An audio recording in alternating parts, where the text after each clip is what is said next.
Any three, open space, sport and recreation. Do we have any questions on this policy, please?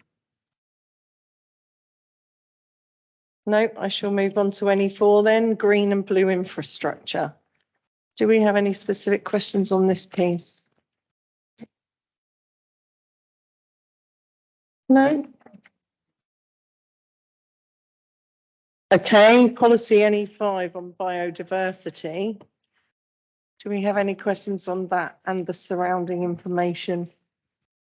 Accepting that we've already made a note on hedgehogs and swift towers.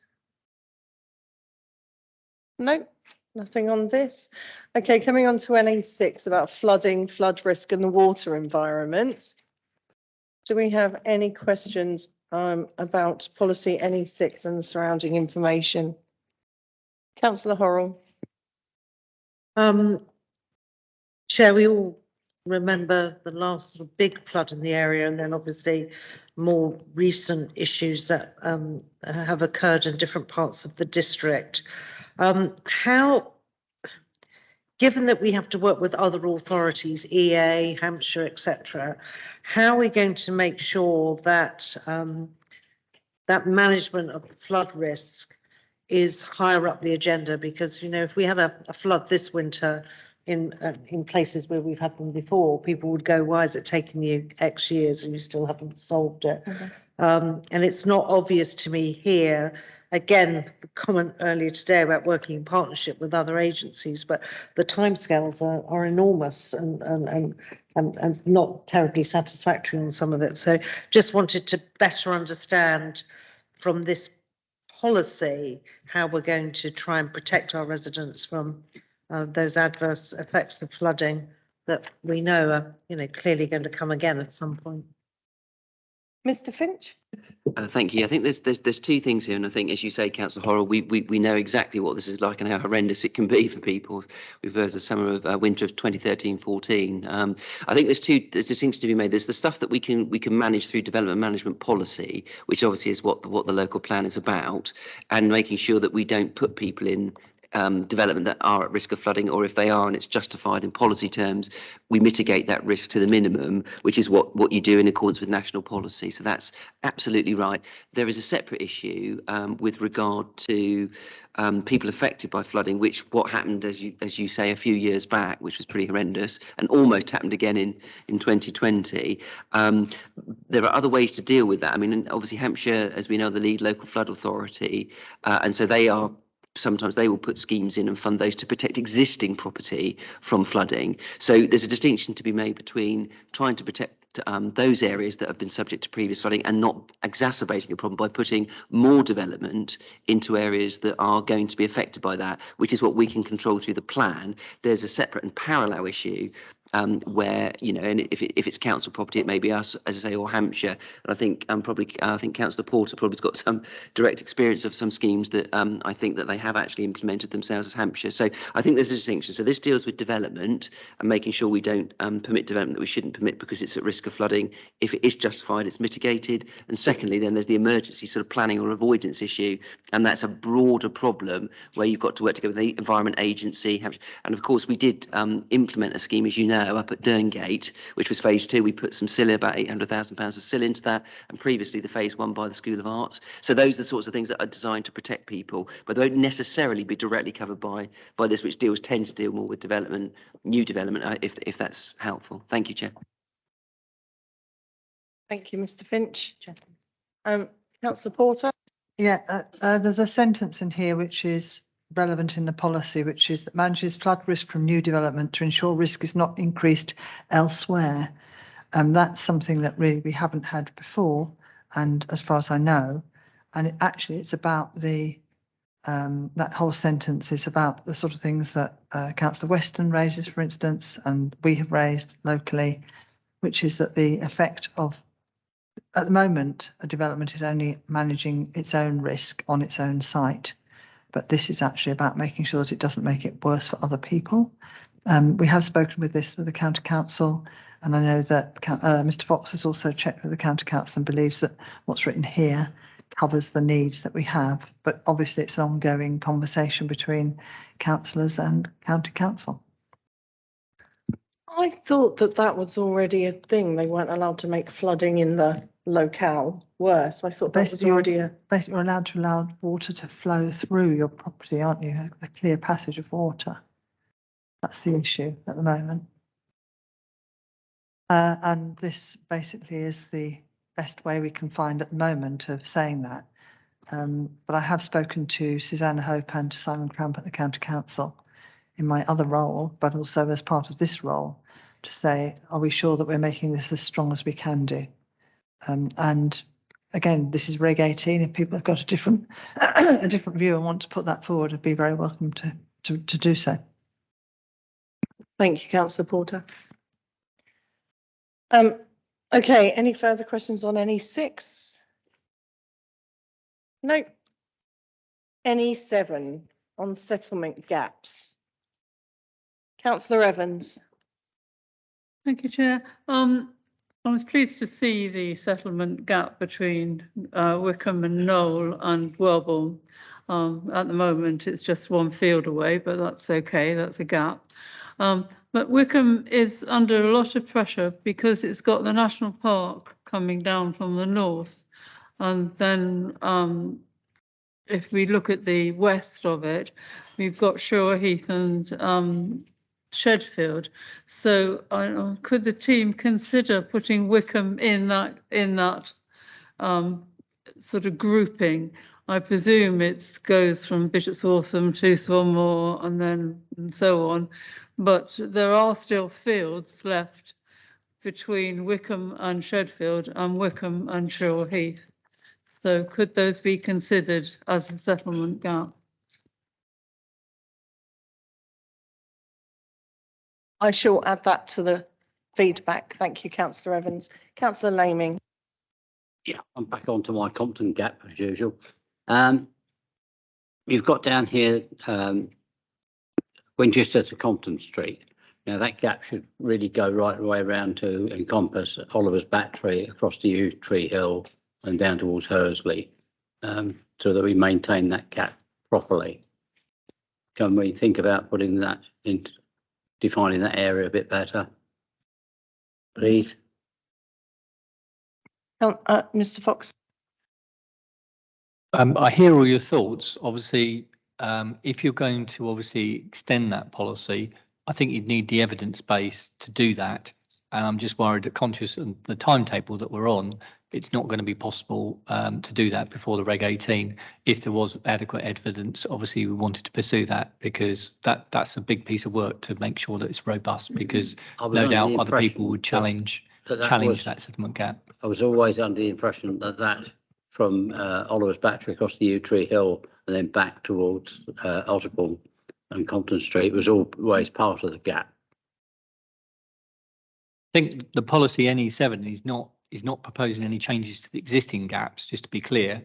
The existing gaps that are identified on the policies maps will be rolled forward. That's the intention of this policy. If you're looking to extend the gap by any way or measure, that's what I'm saying, then you need the evidence base to support that. And that won't be possible between now and the Reg 18 plan. Where does the gap finish then? Does it go up to as far as Oliver's Battery? I think have a look at the policies map, because that's what it's defined on. Okay. I've made a note of it, Councillor Laming, that it was on the Oliver's Battery and Otterbourne gap, wasn't it? Yeah. I've made a note of that for consideration. Anything else on settlement gaps before we move to NE8? No. Okay, on to NE8, South Downs National Park. Do we have any specific questions on this section? Councillor Horrell. So, Chair, we were talking about this earlier and we said we'd wait until we got here. Is there any reason why we can't have the statement of common ground now, or why we have to wait until Reg 18 with the South Downs National Park?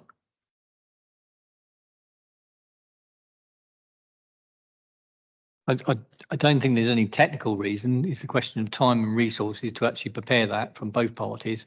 And like I say, I think the guidance that we've got from government is that it should be done before the Reg 19 plan, which is what we're intending to do. And like I say, I'm comfortable that we've had enough discussion and correspondence from them, particularly regarding the 500 dwellings, that we've got enough information to move forward at this stage, and it's making it sure that we're proportionate at this stage. But I wouldn't envisage doing the statement of common ground at this stage. Councillor Horrell, do you have another question? No, Chair, I think we've had a commitment from Councillor Todd that he'll pick up South Downs National Park on the relationship on the Yeah. discussions on site, so that's fine. Yeah, that's noted in the previous section. Thank you, Councillor Todd. Okay, coming on to policy NE9, the landscape and character. Do we have any questions on this section, please? Councillor Krask? I think I've got a question which I'm going to try and jerry into this 7.81, just around infrastructure. So we've got SIL to help ensure that new development makes provision for the infrastructure. Just a question about infrastructure in the broader sense, in terms of water, sewage, electricity. You know, these things are becoming more and more important, and just making sure that is the sustainability and the provision of those infrastructure services are considered and thought about in the broader sense. Maybe we've got SIL to help with that, and is having SIL levy enough? Thank you. Mr. Fox? It's a very good point about infrastructure. We will be preparing, and we started the process of an infrastructure delivery plan, which obviously will look wider infrastructure issues. That's work in progress. It's a bit of a chicken egg, because you can't do it until you know the allocations. And then obviously once you know the allocations, you then can look at the infrastructure that you require. And part of that is based on the feedback that we'll get from the Reg 18 consultation from the infrastructure providers, such as Southern Water, electricity providers, who we will be all consulting. So it's, like I say, it's a timing issue, really. Thank you. And the one more, Chair, and it's a question about the viability calculations, which we'll probably come into later on when it comes to affordability and affordable homes. But the SIL goes into that calculation to some degree, I would imagine. And we've not looked at that number since 2014, and the council were one of the early adopters of SIL and developed the SIL policy quite early. And many other districts have developed it subsequently, building on our work, but they have higher SIL rates than we do. And with the cost of construction and such like, if we could, it might be appropriate to look at that SIL value at some point. Thank you, Chair. Mr. Finch? Thank you. Yes, it's something which is on our radar, Councillor Krask. The only thing I would say, yes, I mean, as Mr. Fox explained or agreed, that it's taken into account the viability assessment, because it's one of the costs that a developer can't avoid paying effectively. So it needs to be factored in. So that has been taken into consideration. The only thing I would say is that the other, two things. Firstly, it's index linked, so it doesn't say fixed. So what we were charging when the rates were first introduced in 2014 is not what we're charging now. It's upgraded or uplifted I think it's every January, because we've been having a discussion about this literally this week. So it's definitely on our radar. The other thing just to bear in mind is if you adjust the SIL rates, then, as I said, is taken into account in terms of viability calculation. So if you increase the cost in one area, then that's got to be absorbed by the development. So it could have consequences elsewhere, which we would just need to think that through and be aware of. And the final thing, actually, of course, is government has suggested that it's going to replace SIL with infrastructure levy. So again, we need to bear that in mind. We need to try and understand better, if we can, what the timescale for that might be, because you wouldn't want to do a SIL review necessarily and then find out within 2 months, 6 months, government's changed it to infrastructure levy, which works in a slightly different way, as I understand it. Thank you, Chair. Thank you, Mr. Finch. I had a question on this. So we've talked about enhancing biodiversity using consistent with the local character. I wondered what enforcement we have on this. If I refer to the Newlands Walk that was supposed to have various different areas. This is like the more formal short grass area. Here's the lovely biodiverse bit, is actually entirely scrubland. I've not seen anybody come out and assess it for its biodiversity value. I've not seen anybody try and look after it for that purpose. The only thing we do there is not cut the grass, apart from twice a year. So I wondered how we will look to enforce that and actually make sure it's serving the purpose it's supposed to serve.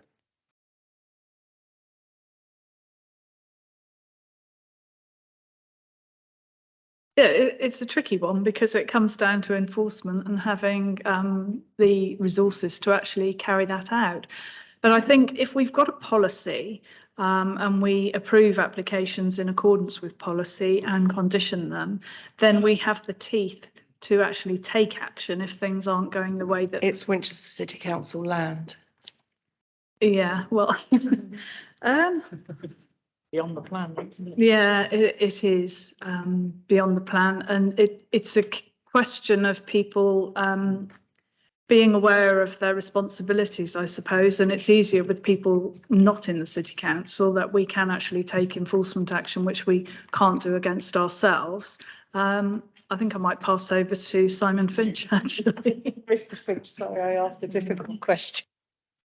I like that. That's fine. Yeah, I think basically if we are the custodian of the land, then it's more straightforward in the sense that we just raise it with whomever is responsible for maintaining that land. And again, funny enough, by pure coincidence, this week we've been looking at some of these bits and pieces as well in terms of our custodial role in terms of what we're doing in places like Winnemore, Chalkridge and places like that within Winchester and further afield. So if there is an issue and people are concerned that the land is not being managed as was originally intended and we're responsible for it, then it's a case of routing that back through the appropriate team. It may well be the Natural Environment and Recreation team, and often, as you know, you will know, it's then administered on the ground by ID Verde, who's the contractor normally. So if there are any issues or concerns and we are managing it, that's the way to raise it. You made me roll my eyes, but thank you for the answer.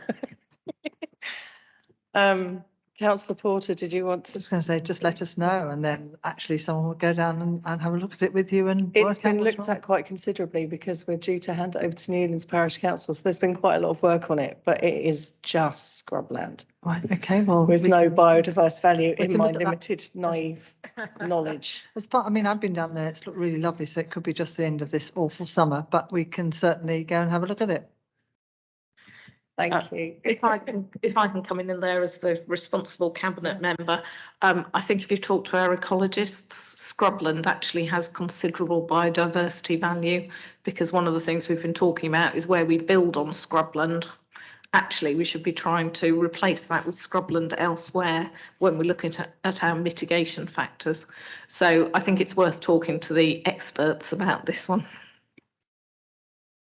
Thank you. It certainly isn't pretty, and there's definitely no rare wildflowers there. That's for sure. Does anybody else have any further questions on policy NE9? No? Okay, coming on to NE10, protecting open areas. Does anybody have any questions about that? No? What about NE11, open space provision for new developments? Councillor Cook. Sorry, Chair, can I come back to NE10? I've just looked at some of my notes and some questions I wanted to raise. With regard to protecting open areas, the responsibility, and I think it almost goes back to what we've just been talking about, the area that you're referring to, is the clear definition of who is supposed to look after it, and then how we maintain it. So I think, and my understanding for what Simon Finch has just said, that it's easier if it's actually our land because we can go and speak to the designated department or portfolio holder. But if that land is owned by somebody else, for example, say it's the landowner and they've agreed to plant certain plants there, and it sort of brings it back to something that's happened within the last year in Colden Common. It was a housing application and they were supposed to plant certain bushes, a certain bush line, and well, it's all died off. And now they're in dispute. They're saying, well, no, we don't have to do that. So that then goes back to enforcement. So it is down to enforcement to deal with that issue. Have I definitely got that clear? Somebody just say yes or no. I think what I would say is when we assess a planning application, and if we're minded to grant planning permission, sometimes there'll be conditions. It will be a conditional planning permission, or there will be a Section 106 agreement if it's a larger development and they deal with these transfer and handover matters in the process. So yes, if there are conditions that set out a planting strategy or a management regime, you know, the conditions normally explain what that would look like and a management and maintenance period, particularly if that's on a smaller scale development. On the larger ones, they're often 106s, and the 106 will set out who will manage that, whether it hands over to a management company, whether the developer retains it, whether they'd like to pass it to the parish.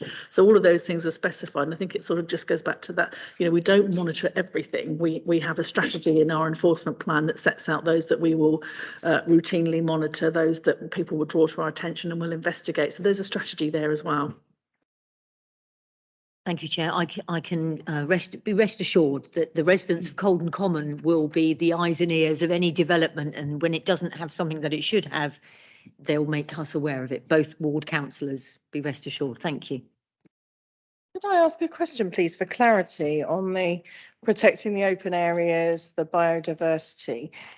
Are the policies we put in perpetuity? So you must increase biodiversity on that site, and it's not in 10 years' time that biodiversity ruling gets overtaken, and you can take it down and do what you like with it and extend your back garden. You know, the biodiversity, planting of hedging and things, is that a sort of in perpetuity policy? If somebody removed it in 3 years' time, can we be cross? Thank you, Chair. No, it isn't always in perpetuity, and it depends how it's being sought. But in particular, the biodiversity net gain, I think I'm right in saying it's a period of 30 years. So it's not in perpetuity, but there may be other instances where you secure things through a Section 106 where you can require it for longer. But it varies how you actually are seeking to source it. Thank you for that. Anything else on policy NE10? NE11, open space provision for new developments. No. Policy NE12, equestrian development. Councillor Horrell. Chair, I'm not sure we're consistent on 7.94 and then the last paragraph in NE12, because 7.94 says residential accommodation will not generally be permitted, and then it says in the policy the development of residential accommodation in connection with will be considered. They both relate back to H11, which we'll come to in due course, but those two sort of paragraphs seem to have a conflict. Either we do or we don't. We may not encourage them, but they could apply under H11 or not sure. Mrs. Lee? Yeah, I mean, perhaps we can have a look at the wording of the two and tie them up a bit better. But I mean, it's in the same way as it is with agricultural workers' dwellings, that they are exceptional dwellings in the countryside, and they have to be in accordance with that policy. So I think it might just be a question of amending the drafting. Thank you. Mr. Ipchik? Can I just clarify? I've had a chance to have a quick look at H11, and as Julie has said, that's the criteria for agricultural workers' dwellings. So what it's basically saying is, if you want an equestrian dwelling, you've got to demonstrate the same criteria as you would for an agricultural dwelling. So I don't think it's necessarily a conflict. Many thanks for that clarification, Mr. Ipchik. Anything else on the question? This is not agriculture. This is equestrian. Yeah, question. There is a conflict here. I've made a note of those. Councillor Cook. Can I add to what Councillor Horrell has just said? So what is the point then in 7.94 by actually saying will not genuinely be permitted? Why put that in when you say that you've got to, in a different policy, you would probably allow it to happen? But I think it would be important for be it one person or two person to be in an equestrian and be on site, especially when there's horses involved if something happens. So I wonder why you've put that wording in there saying not. Mr. Finch? Yeah, I agree with Mrs. Lee. I think we'll just look at the wording. It's saying the same thing, but it says it in different ways. And I appreciate that it would be better to be consistent. So we'll take that away. Okay. But basically what we're trying to do is send out a marker that, because we have had experience in the past of people sort of putting horses on land, buildings themselves, and then the expectation is that you can simply live there to take care of them. And that is not necessarily the case. But I think we just need to be consistent in the way we're saying what we're saying. But it is actually saying the same thing, but in a different way. Thank you, Chair. Thank you, Mr. Finch. NE 13, leisure and recreation in the countryside. Do we have any comments we'd like to make on that one? Nope. NE 14, rural, Councillor Porter. Yeah, I'd like to include dogs in this one. We haven't really put the dogs issue in anywhere, but increasingly we're having dog exercising. And I can't find anywhere else to put it except in here. And it is part of what people do for leisure and recreation. They take dogs to a field. Can you move a bit closer? Sorry, they take dogs to a field and then they exercise them and then they leave and they pay their £10 or whatever. And it's part of what now is becoming quite an issue in the countryside. They then want to put up lighting and things and actually regularising it in some way. And perhaps this is the only way. I've raised it before. I can't work anywhere else out to put it, but when I reread in preparation for this meeting, I thought this is possibly the place we could put this in. So I just wanted to know if anybody else had thought about this and whether it was an issue somewhere else as well. It tends to be the first phase of the next phase, if you know what I mean. We have several dog walking fields in and around Denmead, and yes, it means they're not used for other purposes that they could be used for. So yes, I shall make a note that Thank this should you. be considered in this. Thank you. Councillor Porter. It is. I will also make a note though that that's completely separate from dog agility type things, because the dog walking fields tend to be fields, don't they? Whereas it feels dog agility is more of a sort of let's get involved And supporting. as Councillor Lundy said, it potentially takes a field out of agriculture as well. So it is worth including into one of these policies. Thank you. I shall make a note of that, Councillor Porter. I'm sorry, can I just clarify something? Because I'm dealing with the economy issue, which talks about the rural economy and farm diversification and visitor activities that generate visitors, which probably not dog walking, but well, I personally would not consider a visitor as such, but it's my user. But anyway, we have been debating where this issue can be put in the plan, but I'm trying to clarify what it is that you would like us to achieve, bearing in mind what can be controlled through planning and what can't in relation to dog walking. My point is, and I was actually thinking about responding as part of the Reg 18 response or asking people to do so, but the development can potentially create unacceptable visual and noise intrusion, and also it can create additional building structures and ancillary developments, and it talks about artificial lighting, and they can put artificial lighting in. So my question is, does it count as recreation or does it count as economic development? I'm sorry, what do you mean by the development? In the sense that it needs some infrastructure in this field. There have been cases where there's been infrastructure placed in a field. I'm just asking and raising it now. You want me to give an example? Give an example, kind of thing that's. I think, Carol, It's a place where you take a dog for. you take it to an enclosed area. Usually it's a field. You park your car there. You get your car, take your dog out of your car. You go and pay your money, and you then walk you exercise your dog around the field.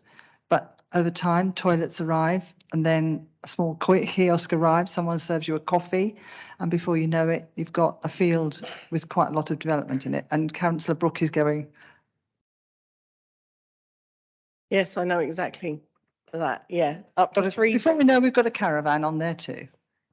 up to 3 dogs, and then you pay extra for each additional dog. So technically you could have hundreds if you really wanted to. Yeah, absolutely. I'll make a note of that. Thank you. Well, there was sorry, Chair, there was an application that came to planning some months ago, but I think it got pulled at the last minute, and I was actually due to sit on that committee that day.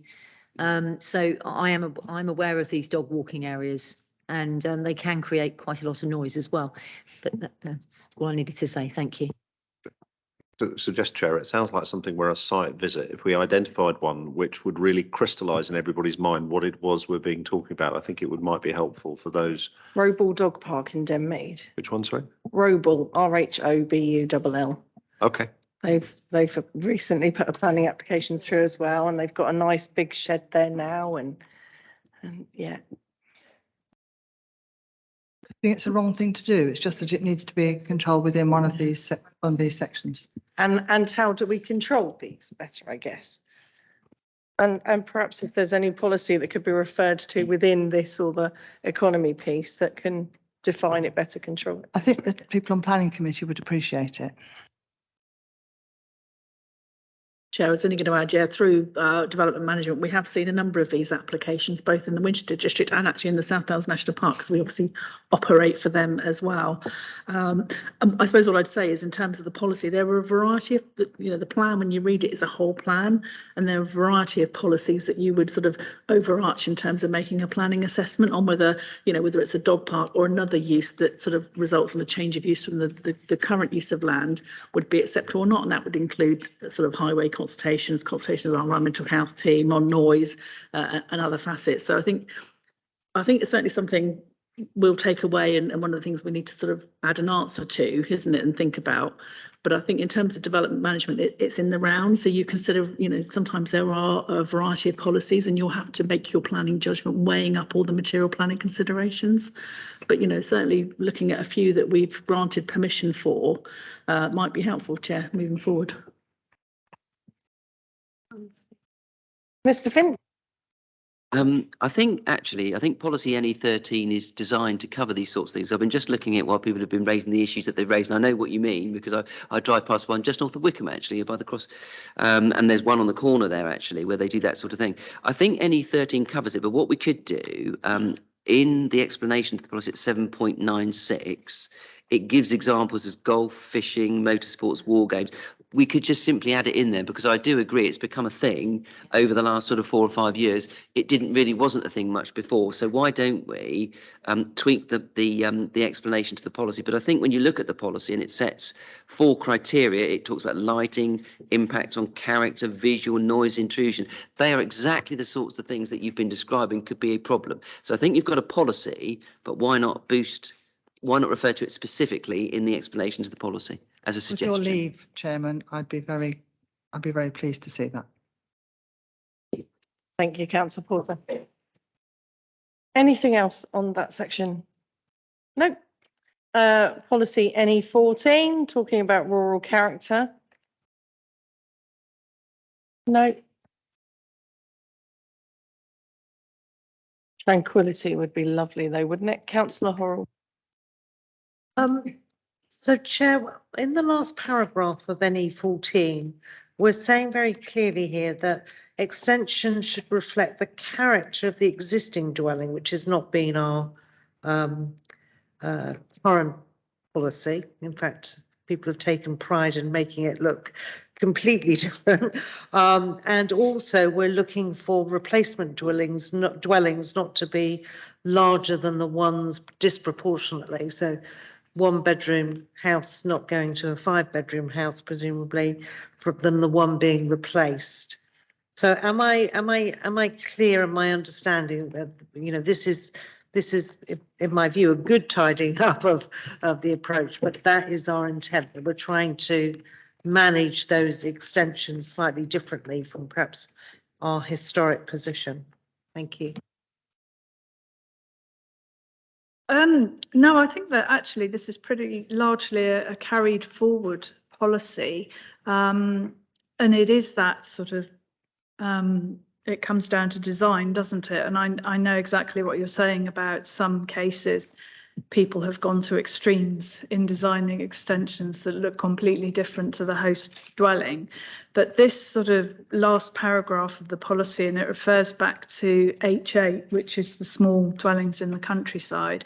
So it's around really good quality design, whether that be contemporary or sympathetic to the existing dwelling. And it's unless the existing dwelling doesn't have character that's worthy of retention. So you could improve it by adding something of better design, and also requiring replacement dwellings not to be disproportionately larger.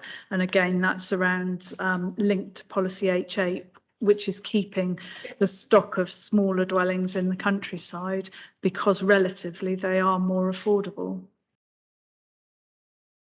But we have allowed in this local plan small dwellings to be demolished and big houses to be built on the same plot. So this is being much more explicit about not having large houses replacing small ones.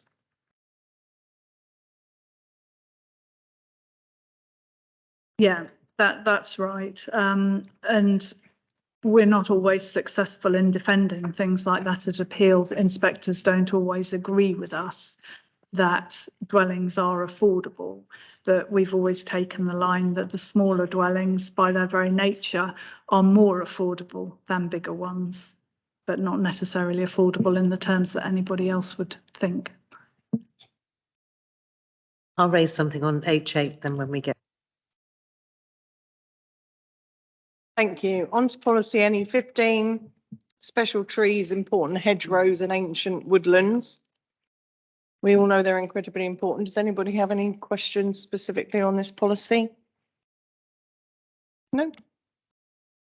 Nutrient enrichment and neutrality. I know we took a note earlier on this morning of Councillor Pearson's comments regarding the how nutrients, nitrates, nitrous seem to be interchangeable.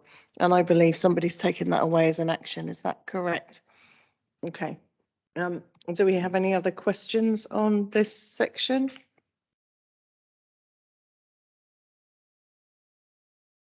No. Councillor Cook. I'm sorry, Chair. I need to go back to NE15. I know it's before. It's about trees.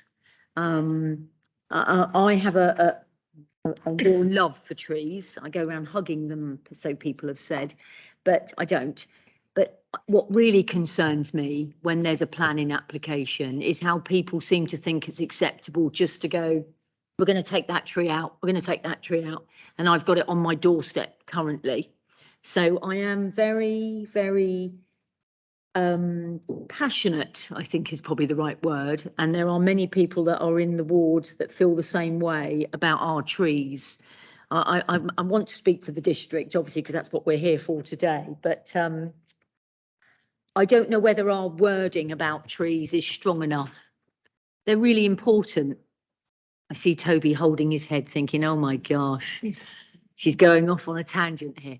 But the trees are important, and, you know, developers need to know that.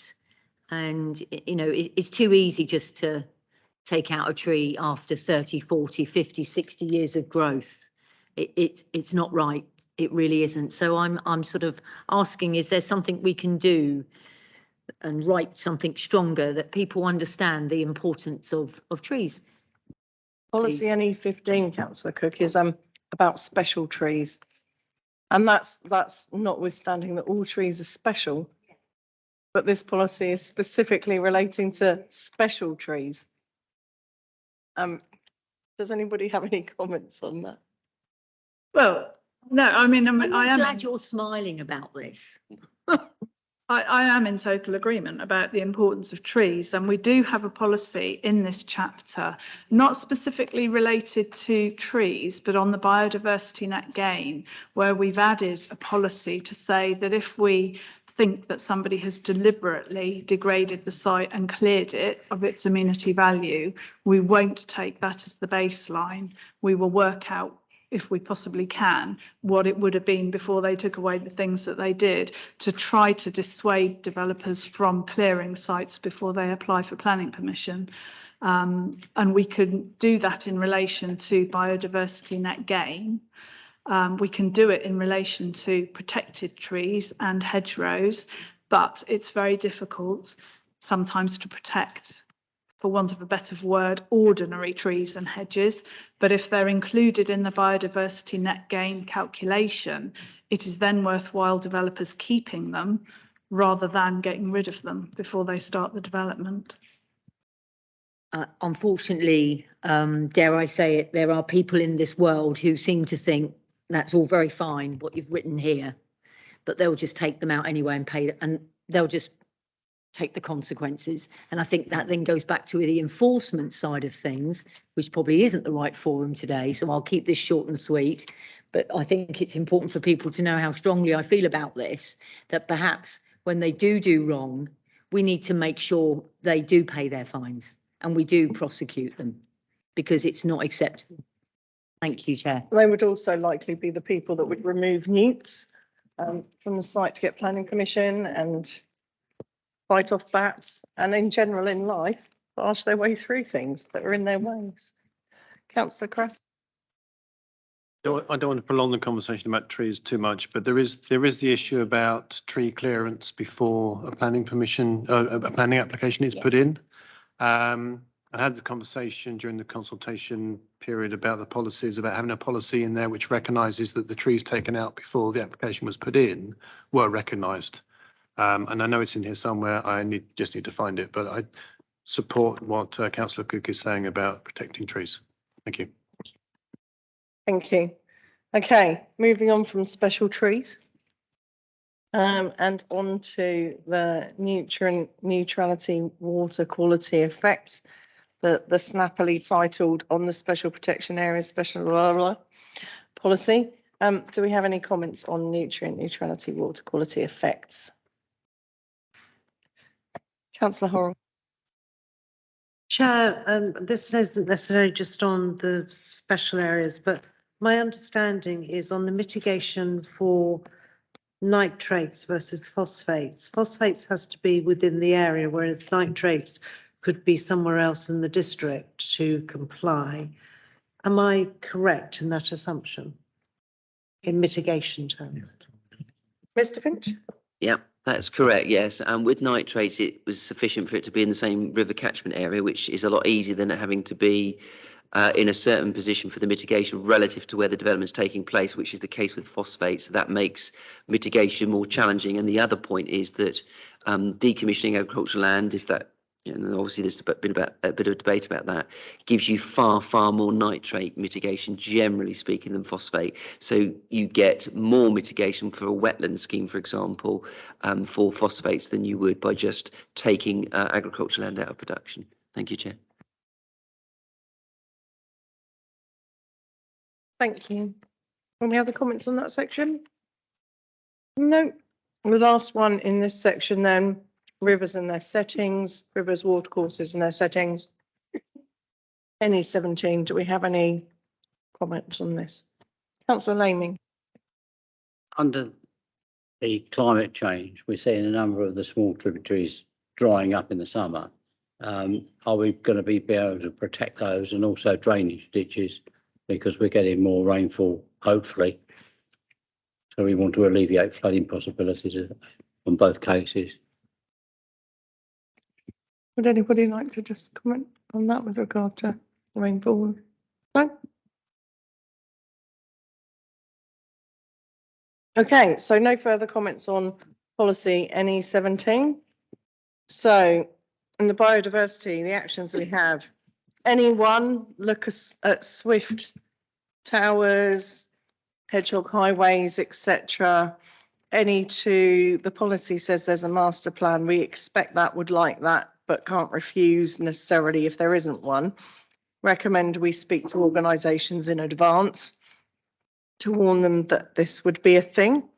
Can Wickham be added to the first grouping of settlement gaps?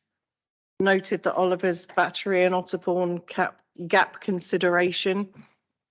And then we've got NE 12, 7.94 versus the final paragraph of NE 12 conflict. Can we consider reviewing and rewording them? Any 13 dog walking fields can be becoming a problem with noise, visual intrusion due to buildings. Is this leisure or rural economy? Think about where this fits with the policies, perhaps add to 7.96. Anything I've missed in there? Ms. Yeah, Lee? thank you, Chair. Just on any 16 to check references to nitrates and phosphates and make sure they're not interchangeable.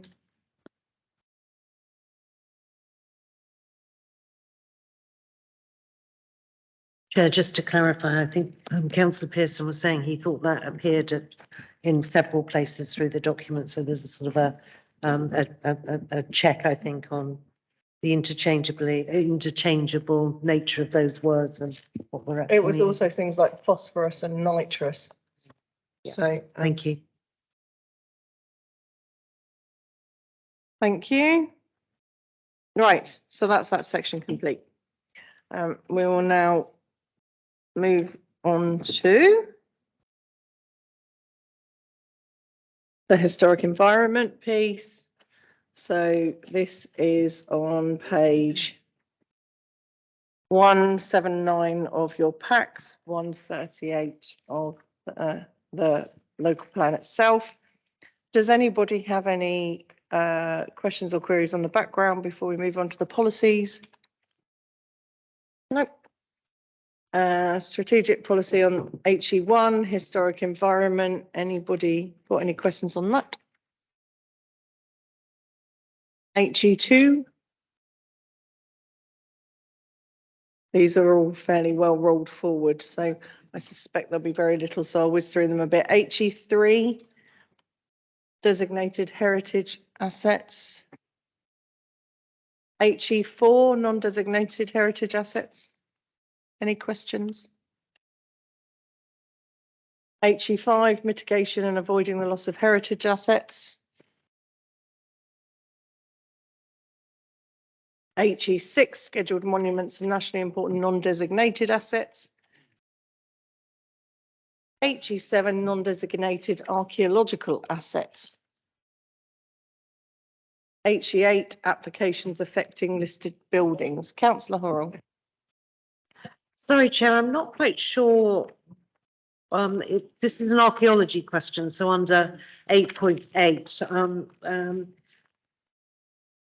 And that is the recording of data, which I know has historically been something we've had to chase up with certain developments. So it's a question of where that appears. It wasn't clear to me that the recording and analysis that would be sort of followed up and undertaken. It comes, I think, under HE7. That we've got the results, as it were. So if we make people do it, that we actually then gain the historical record of that for the authority. And are we clear that that would apply to all developments, and we have a sort of enforcement process to make that happen? I think that's what we're trying to get to in HE7. But just to be clear. I mean, that's non-designated assets, but the broader point about actually recording archaeology records for the future. Mr. Fox. I think that's dealt with in the bottom of policy HE7, where basically results and analysis and investigation should be published and provided to the local authority for inclusion in the Winchester Historic Environment Record. So I'd hope that obviously that recording of obviously what's on the site is passed to us in terms of a data format. So that's where I see that kind of being picked up. And obviously for the Pacific large sites, so for example, this is John Moore Barracks or things like that, obviously we've got a requirement in there about obviously the heritage of the site being incorporated and celebrated, etc., in the master plan. But I would see that bottom part there being addressed. And Chair, so if I suppose Mr. Fox, the bit that worries me is should be published. And I know that we've had to chase people down and perhaps haven't always had that, over time. So the question is, are we allowed, perhaps our legal advisor, are we allowed to say more than should here? Because is that a requirement that we can follow up on? Because when that history's gone, it's gone and we don't have it. Thank you. I think it's going to be the same comment as I've made before about should, would, could. We'll seek advice on the wording and whether which is appropriate. Thank you, councillor Paul. Conversation here that if we end up digitising mapping, actually, we don't want just it written down. We want it digitised too. So I think that that's something we can perhaps work on when we know what the future of mapping is for the district.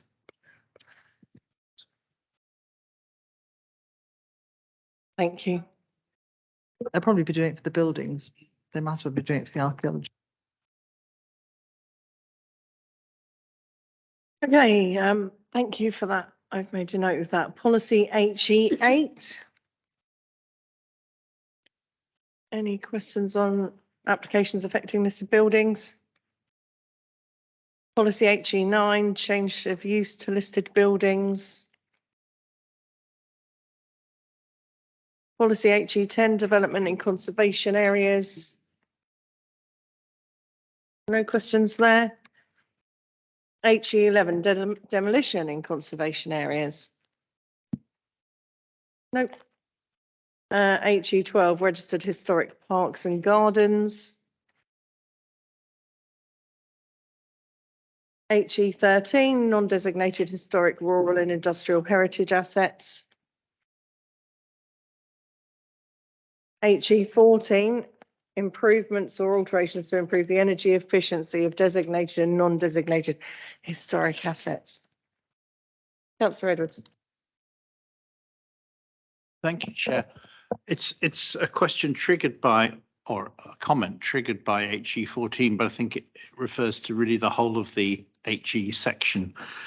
I think there's a real challenge because protecting conservation and conserving historic assets and addressing climate change are both clearly hugely important, but there's no obvious way that we can measure them both, you know, so that we can determine the balance if we do one or the other. So we have a real problem, and I'm just wondering whether the way in which designated and non-designated historic assets are lumped together here. I know the language is very much about appropriacy and finding win-wins and so on, but I wonder if just to nudge the scale a little towards climate change, given its preeminence in this draft plan, we might be trying to be more explicit about a permissive environment for non-designated historical assets to encourage their repurposing and low climate impact use.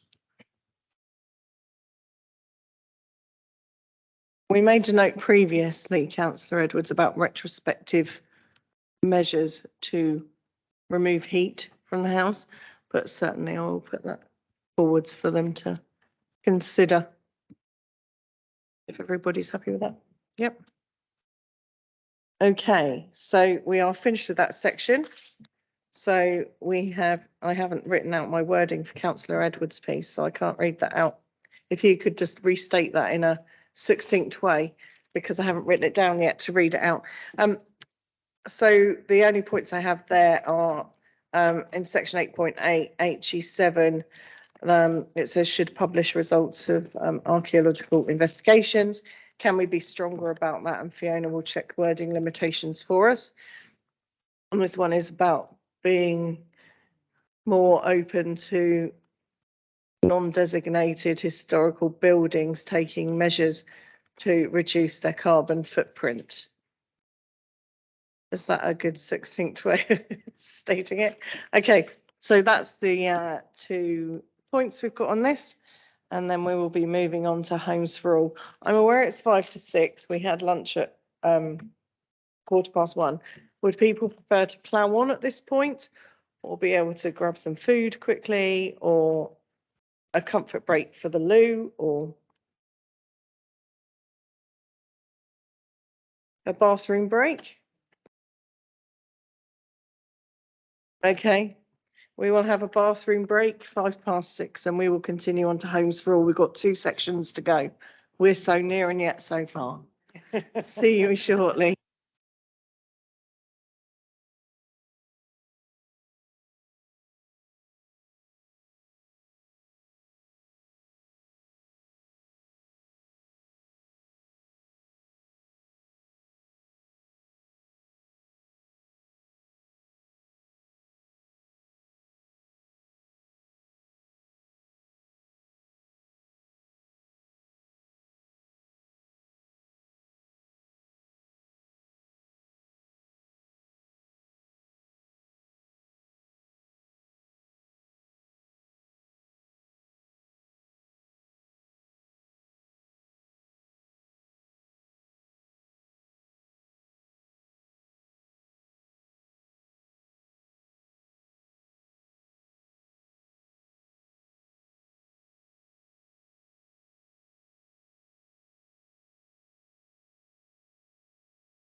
Homes for all.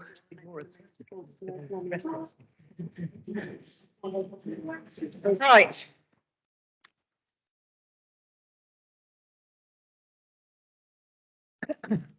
So we're talking about homes for all. Mr. Opacek is going to do a brief intro for us. Over to you, Mr. Opacek. Thank you, Chairman. In fact, it's myself and Toby Ayling that are going to share this because this chapter really breaks into several sections. There's the housing numbers and distribution, which I'll deal with, housing needs and affordable housing, which Toby is dealing with, and then back to me for student housing and gypsies and travellers. So I don't know whether you want to take those chunks one at a time or whether you just want us to do the whole introduction first. Just do the whole introduction, Okay. please, if you both may. Thank you. So on the housing numbers and distribution, I really need to go back to the strategic issues and priorities consultation, the SIP, as we called it at the time, which we did 18 months or so ago now. And the starting point for the housing requirement is the standard method, and you've heard a lot about that. Government expects us to follow the standard method to set our housing requirement. One of the problems with that is the calculation that is involved in the standard method changes every year. But at the time of the SIP consultation, it was 692 dwellings a year, which we rounded to 700 or 14,000 dwellings over a 20-year period. So we developed 4 options for different ways and distributions to provide 14,000 dwellings and consulted on those through the SIP. And we had a good response to that, and we reported that back in some detail to the LPAG meeting a year ago, autumn 2021. And basically the conclusion of that was that option 1 was the most favoured, which was carrying forward a strategy similar to the existing local plan, which is essentially to allocate the most development to the most sustainable settlements in a hierarchy of settlements. But other options also proved quite popular, the next being option 4, which is a more dispersed strategy. And that reflected quite a lot of comments we had to the effect that there ought to be more development in some of the smaller villages that didn't have a target in the current local plan. And also that there ought to be more development of small sites rather than very large ones. And there was also some support for more development in Winchester itself, because that is clearly the most sustainable location, however you devise a hierarchy.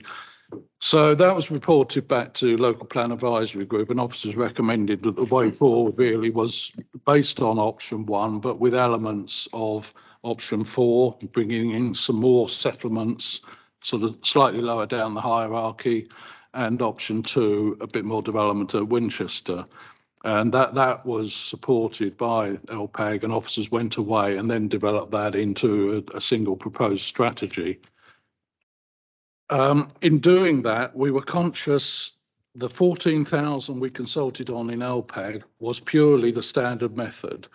There wasn't any headroom in that, either for the standard method to change or to meet the needs of push. And what we did in the SIP consultation was flagged up the fact that push is doing work on the shortfall and how it might be met, and we would need to take that into account, but we hadn't put a number in at the time. Obviously, in developing a draft local plan, we do have to take that into account. And the push requirement or the duty to cooperate, a lot of people often say, well, it's a duty to cooperate, not agree, and that is true. But there is a very clear expectation from government that we will take a positive approach to helping to meet other authorities' needs where they can't meet them. And there are several authorities recently that have taken the sort of political decision that we don't need to have very much to do with this. And they have not got their local plans through an inspector. They've basically been stopped even before the examination started. And the inspector said, sorry, you just haven't met the duty to cooperate. So we can't ignore the unmet needs of neighbouring authorities, but we were conscious that it was clear that push wasn't actually going to come up or finish its work on the scale of the shortfall or how it ought to be met. within a timescale that would allow us to respond to that in this local plan. So we were going to have to put in an element of headroom that could be used to contribute to push if that wasn't, well, it obviously would be needed, but if we didn't have a clear figure from push that we could offer as a contribution. We're also conscious that although the standard method figure had actually gone down during the SIP consultation, had gone down from 692 to 665, our view was because affordability was such a big element of that, it's likely to go up again. And we felt there needed to be some headroom for that. So we actually set about working up a strategy that was based on the option 1. And we felt that would have capacity to deliver about 16,000 dwellings. And a year ago, that would have given us a buffer of well over 2,000 houses. What happened in the meantime was that in March this year, the standard method did change, and it changed quite significantly upwards. We went from 665 dwellings a year to 715. That's 50 dwellings a year, 1,000 dwellings over the local plan period. So that headroom immediately decreased by 1,000. We then consulted with the various villages that were at the upper ends of the hierarchy with a proposed target. Obviously, the bigger the villages, or the more sustainable the villages, the bigger target we asked them about. And we had discussions with them where they were willing to have a discussion about those targets, the hierarchy, and the sites that they might prefer us to allocate.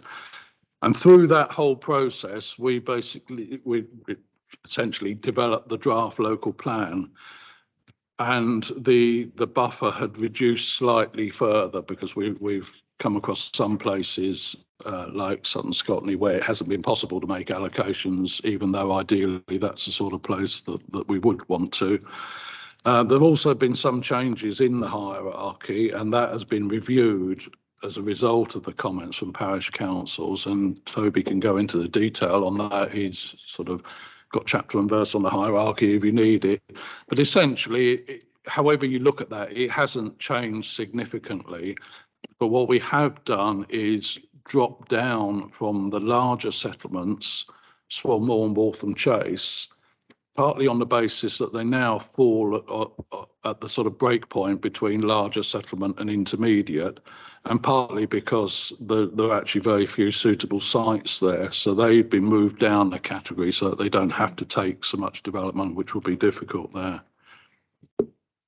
So that's essentially where we are. The headroom is a mixture between wanting to have a very significant amount of headroom to deal with big uncertainties about what the standard method will be by the time we can fix it, and how we can make a substantial contribution towards push, which we think we will have to do to be found sound by an inspector, and how to fit that into the strategy that we've got. So it's not a case of we set out with the view that 1,450 was the right buffer to have. I couldn't come up with a specific figure of what is the right buffer to have. All we can say really is that the bigger the buffer, the more confident we could be about an inspector feeling that's a reasonable scale of headroom. But what we can say, to give some context, is in last year, the standard method went up by 1,000 dwellings. So if it does that again this year, we haven't got much of a buffer left. Also, in terms of the push element, I think Simon Fincher mentioned Fareham are taking a similar, we're taking a similar approach to Fareham. They don't know what push is going to expect from them, but they've put in a figure of 900 dwellings, and they've actually been through an examination. And it looks as though the inspector will accept that. Now, Fareham is a smaller district, and Winchester has got a lot less Sheila sites. I think we would have great difficulty in persuading the inspector we should be doing any less than that, and probably quite a bit more. So, you know, that gives an idea that we do need to have a substantial scale of buffer. So it's not just something we can sort of eat into if we don't particularly like some of the sites being put forward. It has to be an essential part of the methodology. So, yeah, so that had finished it actually. Unless you want to do affordable housing with Toby and so on. Thank you. Yes. Also in this chapter is a couple of policies dealing with different types of housing needs. And what these are to implement the evidence we have from the strategic housing market assessment, which is a specialist piece of work looking at, for instance, the size of dwellings that we need to add as part of the mix, the tenure, with the demand for self-build, custom-build housing, accessible homes and other specialist accommodation. So that's all in this chapter, as well as a policy to deliver affordable housing as a proportion of market-led housing sites. And as I'm sure you're aware, this sets out still maintaining the headline 40% target in the current adopted plan, but being clear now where there is evidence to show that where that cannot be achieved and where we expect it cannot be achieved on previously developed sites, or where the additional costs of phosphates mitigation is demonstrating that it cannot be achieved, where we will accept a lower figure. There's lots of caveats around that. In particular, what I should stress is that this new refined approach to affordable housing now picks up the change in national policy, whereas before there was if you like, you set out a target and seek to achieve it through negotiation. The new regime is very much, if your evidence is up front, if your viability costing is based on this work, then the assumption of all parties is that these targets will be met. So it's not then in the development industry to then they would first have to justify why they are then in the arena, if they're trying to run a viability argument, why that would apply. Before then, they make the case on the viability evidence and numbers. So it's much more front loading on viability. But then, of course, that onus is then on us. That's why this policy is more detailed on previously developed land and on phosphates. And that's the approach that we have here. And the other element to affordable housing, just to pick up, is a retention, in effect, a refinement of that locally led affordable housing approach that is in the current adopted plan. So that's it on the types of housing. And I think Steve is just going to have a few more words on the remainder of the chapter, please. Thank you. Just very briefly on student accommodation, there's a new policy setting criteria for student or specialist student housing, and we carried forward with slight modification the policies on policy on housing, houses in multiple occupation. And then there's a series of policies on gypsies and travellers, where we've only recently received the updated gypsy and traveller accommodation assessment, which has some pretty large pitch requirements in it. And there's policies in there to seek to achieve that, mainly through allowing for intensification or expansion of existing sites. Many thank you, Mr. Opatrick and Ms. Raining. Does anybody in the room have questions on the background information before we start talking about the policies? Councillor Cook. Thank you, Chair. Can I remind Steve, with regard to what Councillor Pearson was referring to? I think it was earlier this morning, or it could have been this afternoon when he had his 5-minute slot. He referred to the gypsies and travellers sites, about the how one explains whether it's the pitch or the amount of homes that are due to be put on there. I think he wanted clarity on that, didn't he? Sorry. Councillor Cook, he said the numbers were wrong and that he's going to send across examples for them to be reviewed, because he thinks that there is some confusion between what's a site, what's a pitch and what's a plot. Councillor Horrell. Chair, in 9.6 in the background, the settlement hierarchy has caused, I think, much consternation around many of the parishes, because parishes didn't necessarily agree with the first run of that. There's an updated version now, which I think you've completed for 2022, although we still have parishes who don't agree with that and don't believe it's a true representation of the facilities they have. Are there any further updates of that settlement hierarchy to be completed, or is the 22 version on the system the one that you're using as your core evidence base for the communities that are, you know, allocated housing or not, please? Thank you. Yes, thank you. So the 2022 update is on the council's webpage as part of the evidence. Frankly, I quite expect we will receive comments from interested parties, parishes and others about those places and rankings, and we will of course consider those as part of the other responses to the Reg 18 consultation, and those that our consideration will be reported back to members along with everything else. If they raise sufficient issues that warrant a review, then we'll communicate it at that time. But yes, of course, we'll keep it under review, as with all the evidence, to consider what people say in response to it. Chair, could I just add one other point, which I think is just a learning point for the future? That whole process did not work well in reality about what you were trying to achieve and how the scoring worked. And I think if we were to do it again and use that same approach, we need to have a sort of better briefing so that those receiving that information better understand the premise on which those scores are made, because there was a lot of toing and froing and a lack of understanding. So I think if that is our approach in the future, we need to just craft it differently and give a better briefing, because, as I say, there's still a lot of toing and froing about it. That's just a learning for all of us for the future. Thank you. Councillor Porter? I agree. And also, I think it was happening during COVID. Everything was a little bit more uncertain. So the certain things that actually were there at the beginning in 2019 have gone or have decreased in size. So doctor surgeries have not what they were. Post offices aren't opening as much. So I think that has also degraded some of that information. So I think it's a perfect storm, really. But I think it's something, and also parishes didn't always respond. They felt that they didn't need to respond, and actually they did. So I think it was a two-way thing. Thank you. Any other questions on this background piece before we come to the specific policies? Councillor Crass. Thanks, Jess, and apologies if this is going over old ground, but just in terms of the buffer,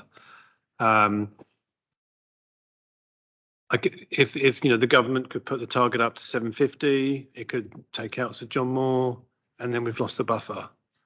So I'm just, as much as I'm enjoying sitting here, I don't really want to do it again in the short term.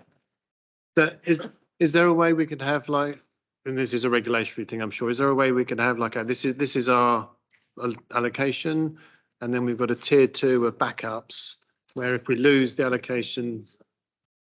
Okay, I'll keep quiet. Thank you. Us old timers, I remember doing that. It's a really good And then the question. inspector goes, yeah, you can have those as well. Just ask Denmead. I don't think they were very happy, were they?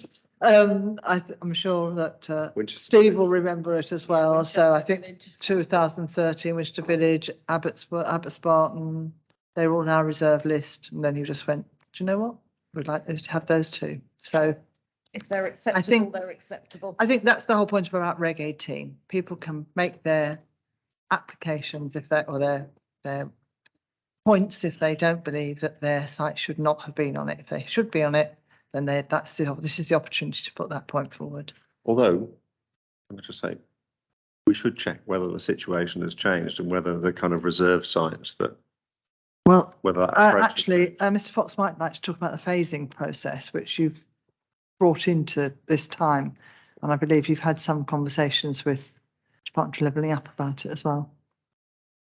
Mr. Fox, Mr. Oberche. I think that's the reason for needing a decent sized buffer in the first place. The last thing we want to do is go through the sort of pain and difficulty of producing this plan And then we get to the next one and find we need to allocate a whole load of new sites. So, you know, that is the point of having the buffer and the point of needing it to be reasonably large. And yes, actually, I'm surprised it hasn't come up before, actually, the phasing issue. So basically all the greenfield allocations, apart from the Kingsworthy one, because it's old person's housing, are phased until, they shouldn't be granted planning permission before 2030. Now that is quite a bold move. In the past, we've always been very nervous about phasing policies, but if you look at the trajectory on page 206 of the document, you can see that you basically got a peak of housing development now, and that will last us for the next 5 or 10 years, but things drop off fairly drastically. Now, the phasing doesn't make a huge amount of difference because we haven't got a huge amount of allocations, but it's trying to even that out slightly, and we feel that gives us a chance of being able to justify phasing this time around. Thank you, Mr. Oberchek. Councillor Cook. Just very quickly, page 205, I keep hearing figures of 1,450, which includes the 500 dwellings for the South Downs National Park. But in here, in 9.18, it says 1,500 dwellings. Suddenly we've added another 50 on, because we keep hearing 1,450, and that says here 1,500 dwellings. So not to repeat myself, but that does include the 500. But 50 is, where's that 50? Another 50. That's an error, and there are a few typos here. Okay, that's fine. Shows I'm reading it. Go through. Thank you. Could you email that across, please, Councillor Cook? They've got it. I've got it. Okay. On the same page, I was just curious about your total housing requirement that says 15,628 and your total provision is 15,629. And I wondered why you'd snuck in an extra house and whose that is.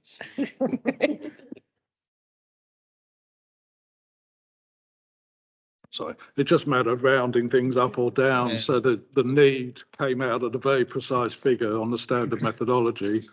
And we've just rounded the buffer to 1450, and it gives us one different. I mean, it does emphasise the point. A lot of authorities on their supply, which is the right hand side, add 10% on or so as another buffer.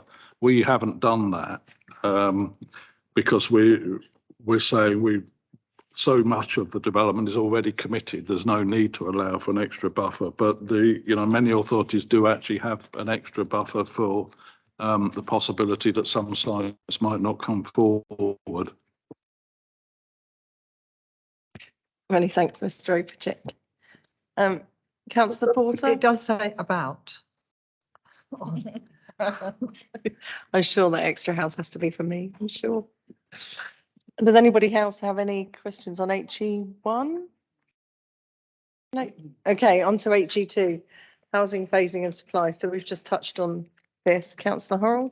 Sorry, I had a question as it relates to the key issues 9.8, and it comes up later in policy, but the whole issue of affordability in the district is our Achilles heel, and therefore tenures and types of housing and the mix of housing.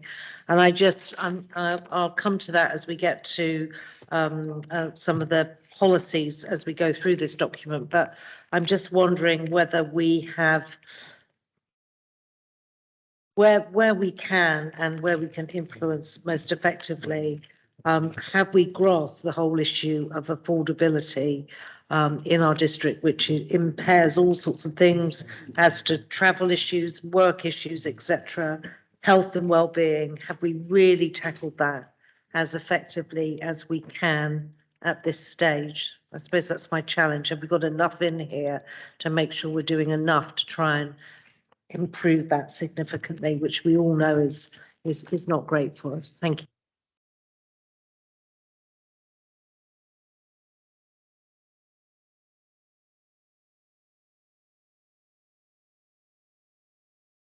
Mr. Oh, sorry. Oh, Mr. Railing, apologies.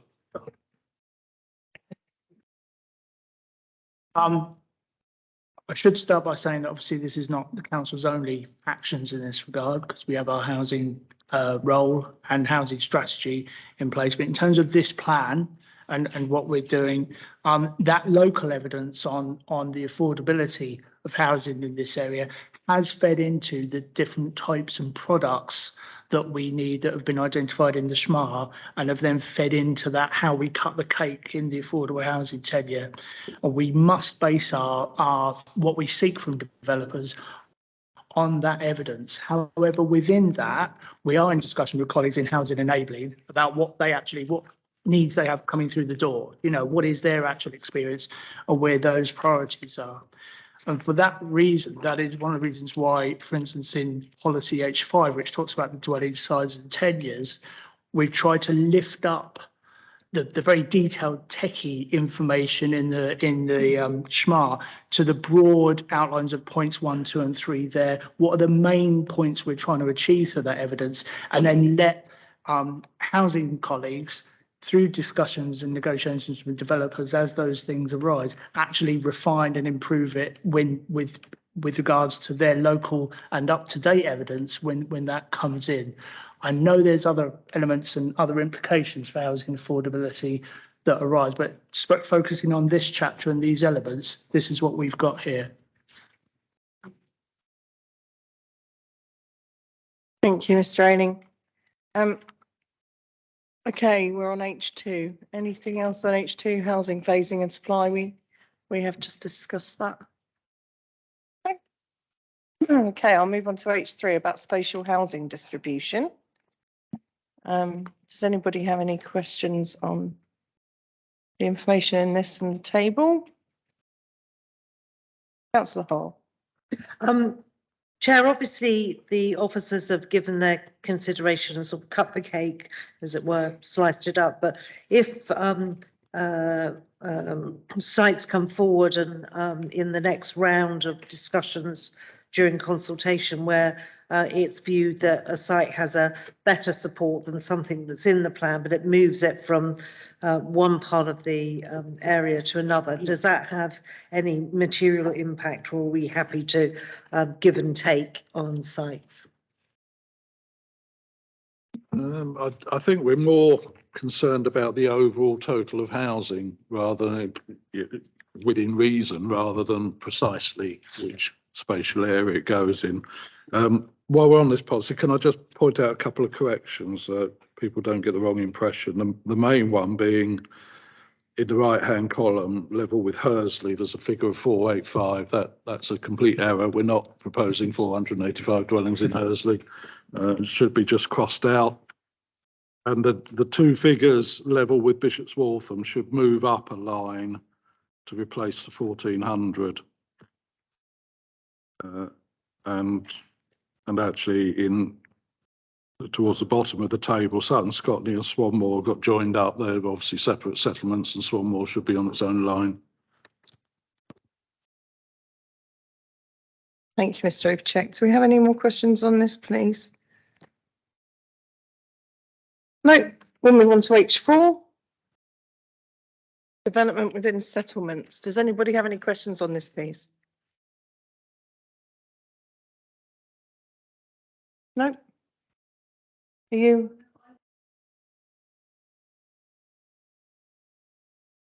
No. Councillor Horrell, did you have a question on H4? Just to clarify that the because they're sort of listed, but are the defined boundaries the ones that we have in the current plan, or are any of them amended? We know the South Wonston one, sorry, apologies, that you have amended, but are there any others that are slightly amended in that listing? Thank you. We're using the current, obviously, confines that are obviously set out. Obviously, if we were to allocate a site apart from Sir John Moore Barracks, obviously the boundary would be amended to include that site.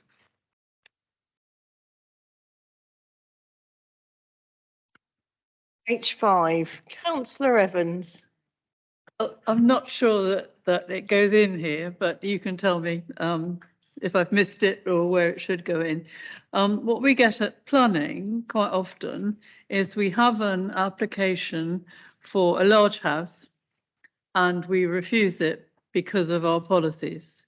Then it comes back to a subsequent meeting, exactly the same, but they've called one of the bedrooms an office. Is there any way we can cover that with a policy?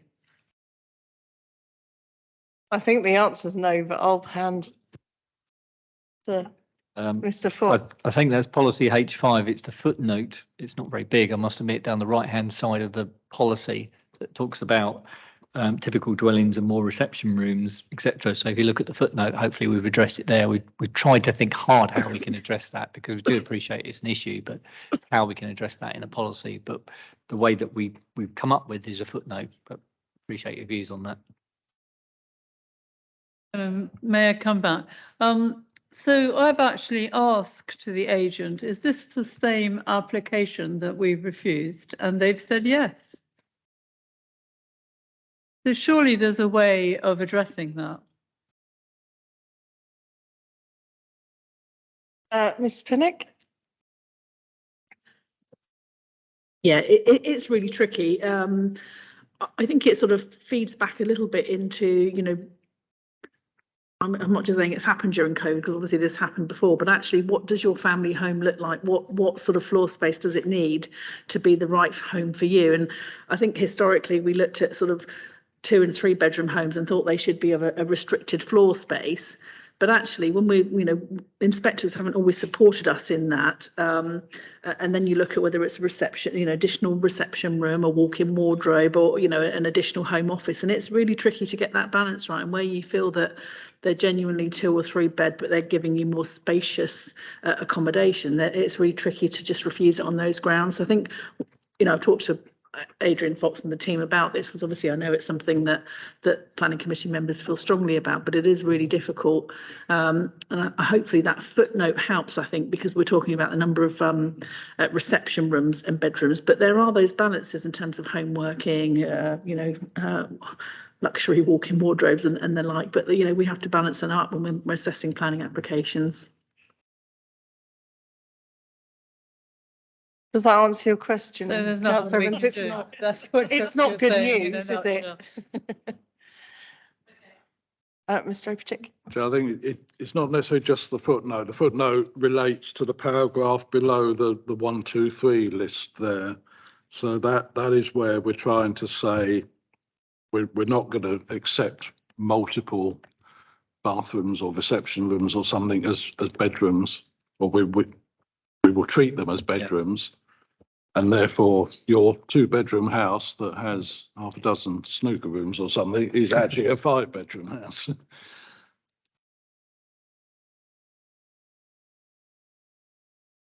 I think, Councillor Cook, I was going to go to Councillor Laming and Councillor Crask. Councillor Laming first? Yeah, I was really emphasising what Councillor Evans was saying. We've had applications where there's been a 5-bedroom house with a study, but when they actually being marketed, they're classified as 6 bedrooms. And that is something that we should be able to control in the planning, in this local plan. Councillor Crask, were you on the same point? Same but different, Chair. So what's rattling around in my head at the moment is the 1,035 houses we've got to use for infill in Winchester Town, half of the size of Kings Barton, more than St John Moores. We've got to fit them into somewhere in Winchester Town. I'm thinking where.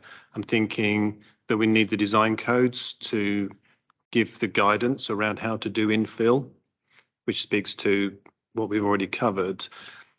But then I'm also looking at point 3, of at least 30% of market housing should be a 1 or 2 bedrooms. So if I've got an infill site, I can put, it's not until I reach 4 houses that I have to put a 1 or 2 bedroomed in. If I've got anything that's 1, 2 or 3, I can put whatever size house I want in it, which doesn't sound as good as what we've got right now, which, albeit it's not perfect, you know, we've got CP2 right now, which is The majority of homes should be in the form of 2 and 3 bed houses. So if I've got 1, 2 or 3, I could put 3 5-bedroom houses. And is that meeting homes for all? Is that giving us what we're actually looking for? Mr. Opachik, is that you? Mr. Ailing, is it you? Sorry, forgive me. We're talking about the bullet points or the numbers 1, 2, 3 in policy H5. Great, yeah. This has come out of the evidence in the Hmos and in discussion with colleagues from housing.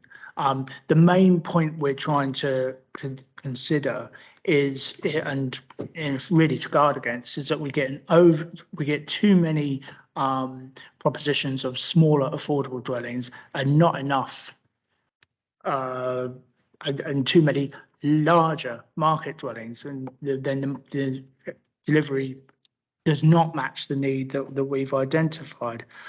I don't think, if the point I understand council's making, I don't think there's anything in here that's contrary to our delivery of the numbers of windfalls and expectations of delivery on sites that Steve Opachik has just outlined.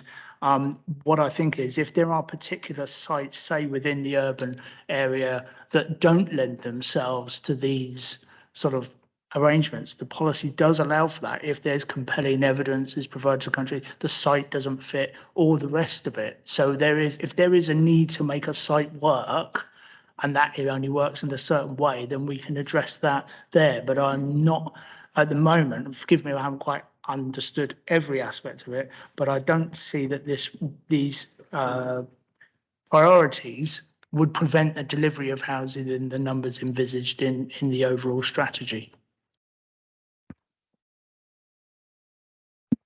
I'm just thinking it might restrict it if we've got if we've got a limited amount of land which is available for infill in the town. We probably want to maximise the density, subject to the design implications and the impact on the neighbouring properties. What we had previously was most of them have got to be 2 or 3 bedrooms, so they're going to be quite small, you imagine, so you could get more on a site. There's no limit on the size now. So previously I couldn't put a 5-bedroom house, I couldn't put 2 5-bedroom houses on a site, but now I can. I can put 3 5-bedroom houses on a site now under this new policy, whereas the policies we've got now say that if I've got a 3-house site, I've got to have at least a majority. I've got to have 2 or 3 of those. Sorry, 2 of those have got to be 2 or 3 bedroom houses. So this is not going to give us more affordable homes. It's not going to give more homes that we need for people, and it's not going to give the density that we need to achieve.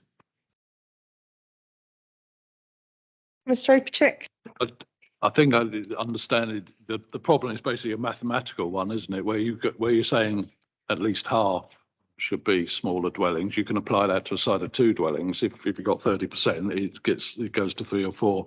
What we could add in criterion 3 is on sites of 3 dwellings or more, or 2 dwellings or more, whatever, just to try and make sure that we get those smaller dwellings on the smallest sites as well.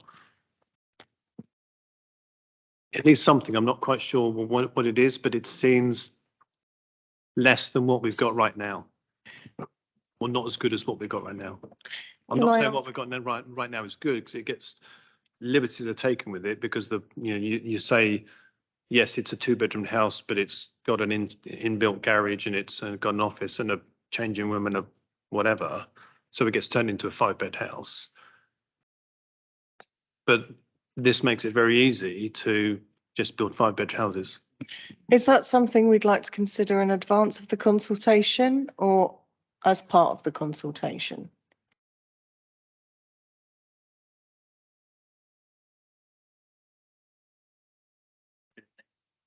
Mr. Finn? Yeah, I think it's something we'd like to look at. It's a good, a really useful point that's been raised. I think just to provide a bit of reassurance in terms of the point about effectively not using the sites that become available as efficiently as they should, which is the other point that the council was making. We have now gone much harder on the design process, as you know, and that's partly because of the work we've looked at specifically with Winchester in the town. And what we're saying is the design process, I think if we found somebody was actually really poorly underusing a site, then I think that's something we could adjust, because it would be part and parcel of the design process, which, as you know from the policy we talked about earlier, we've really tried to make sure we've raised the bar on that, and that process is evident and explained when the person makes the planning application. So if somebody's clearly using a site which could take tenants, come up with 4 very large houses, then I think we'd be able to say, well, actually, you're not actually making the best use of it. And that's all sorts of implications, because it's not just what they build on that site. If they're underusing that site, then we've had to make some assumptions reasonably based on what sort of overall levels those sort of sites are going to deliver across the town. So there's reason, I think that's probably what I'm looking across at my sort of policy colleagues, but I think that's really what we were designed to do as a package of policies. But I think on the bullet point 3, I think we should look at that before we go to consultation and see what we can do in terms of what we do. The only caveat I put on that, as Toby only explained earlier, is we've obviously we've got a newer assessment than the previous plan for what the need is in terms of size, etc., tenures and things. So we need to bear that in mind, because that data has been updated. But we can certainly have a look at that and see whether we feel it needs tightening or whatever, to try to get the outcome that we want. Thank you, Chair. Thank you, team. Okay, anything else on policy H5? Okay, moving on to H6 then, affordable housing. Do we have any questions on this? Councillor Horrell. I have a question in 9.36 in the sort of piece before the policy. We talk about design to Homes England minimum standards and be provided by a registered provider. What about us as the council building homes?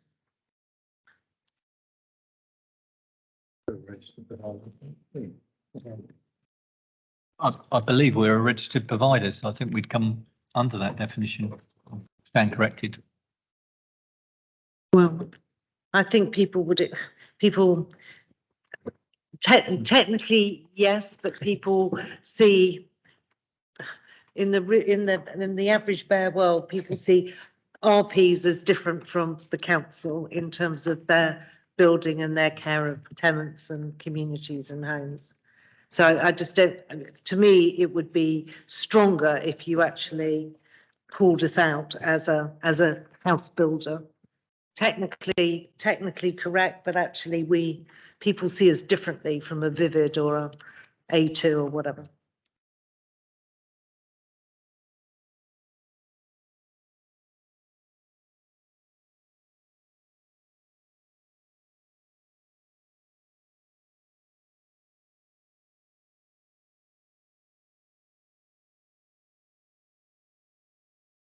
Chair, can the wording be changed on that particular section? Because I speak from experience of Twyford, for example. We had 2 homes built by the council and they were exceptionally well received. But then in the next village in Colden Common, I think we purchased, was it 5 or 6 homes from Wimpy, and we've put Winchester residents in those houses. Winchester didn't build them, but Winchester residents are in them through the council.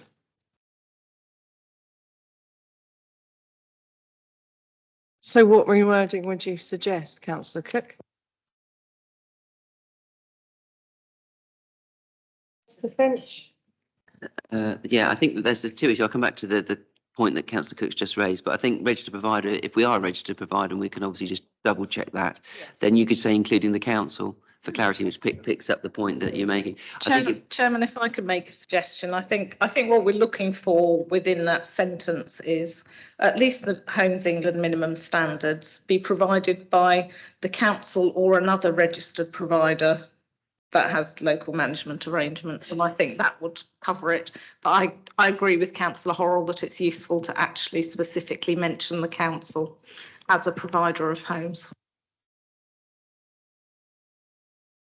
Thank you. I'm just going to come back to H5. Are you waiting to ask a question, Councillor Evans?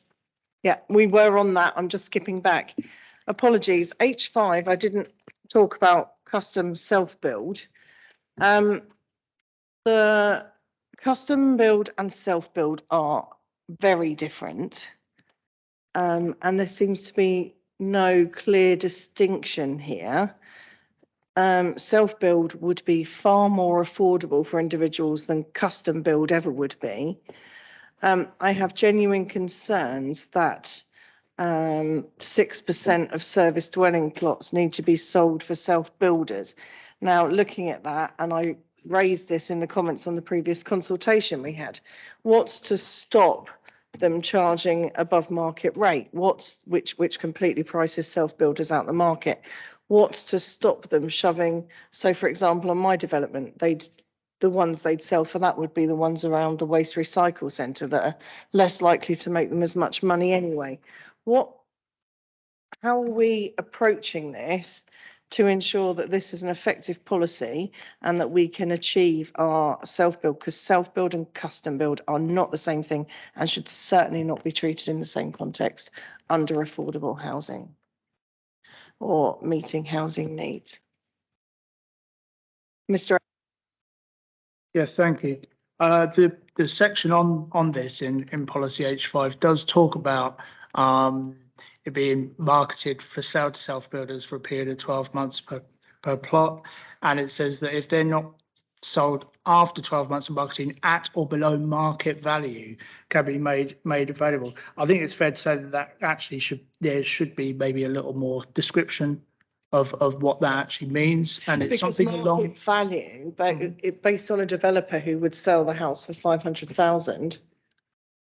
That market value was completely different than than a value that a self-builder could afford that would make that home viable. Yeah, it would be the appropriate market value for what the market we're talking about, which is self or custom built housing. I think that should be made more explicit in the text, and it would be a useful point of clarification, and certainly something we can look at before the consultation. Thank you, Mr. Ailing.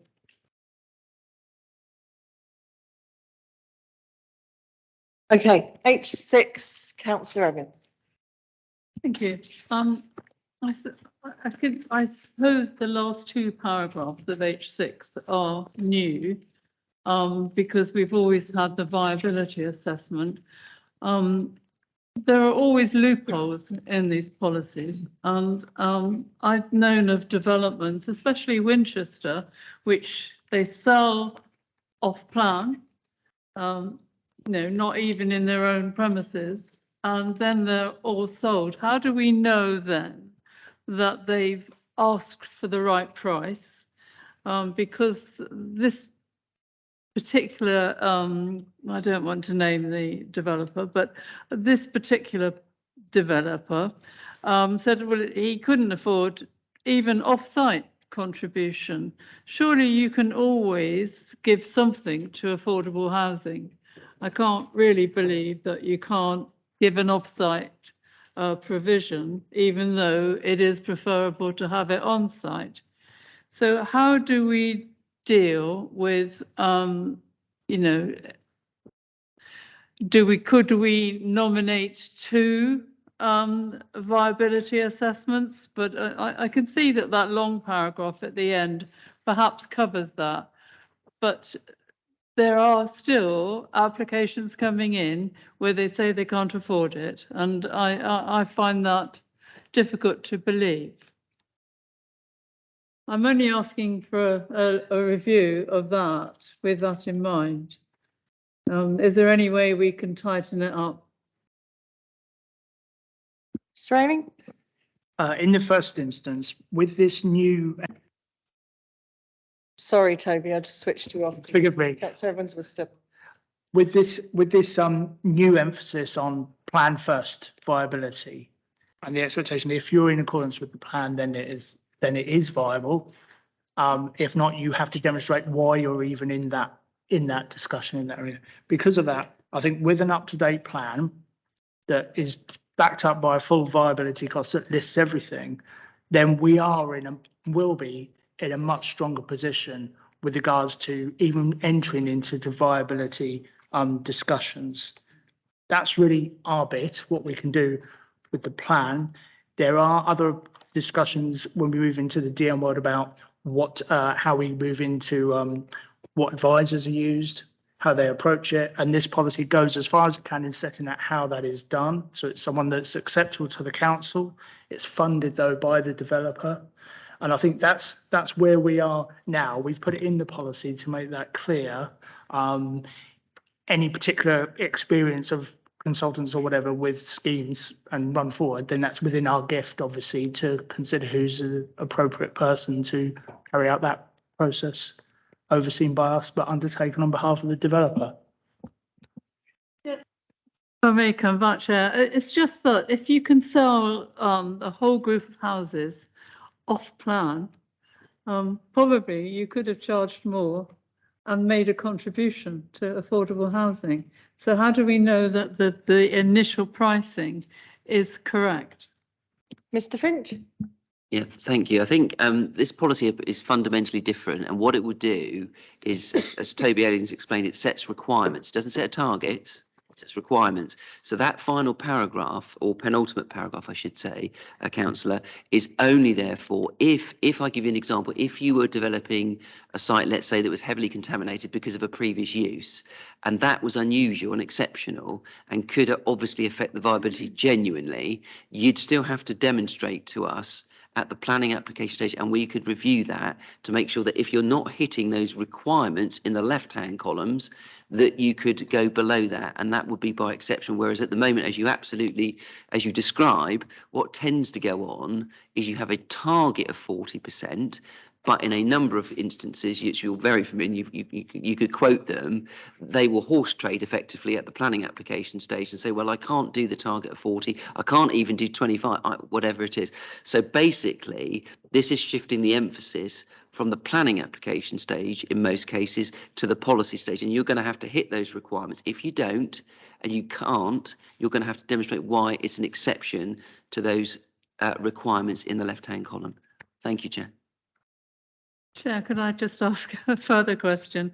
On the last paragraph, which is good, is there a time limit? So could a developer keep back a proportion of the site and then not have 10, so that excludes affordable housing, and then come in, say, I don't know, 3 years later with the same, as an application with less than 10?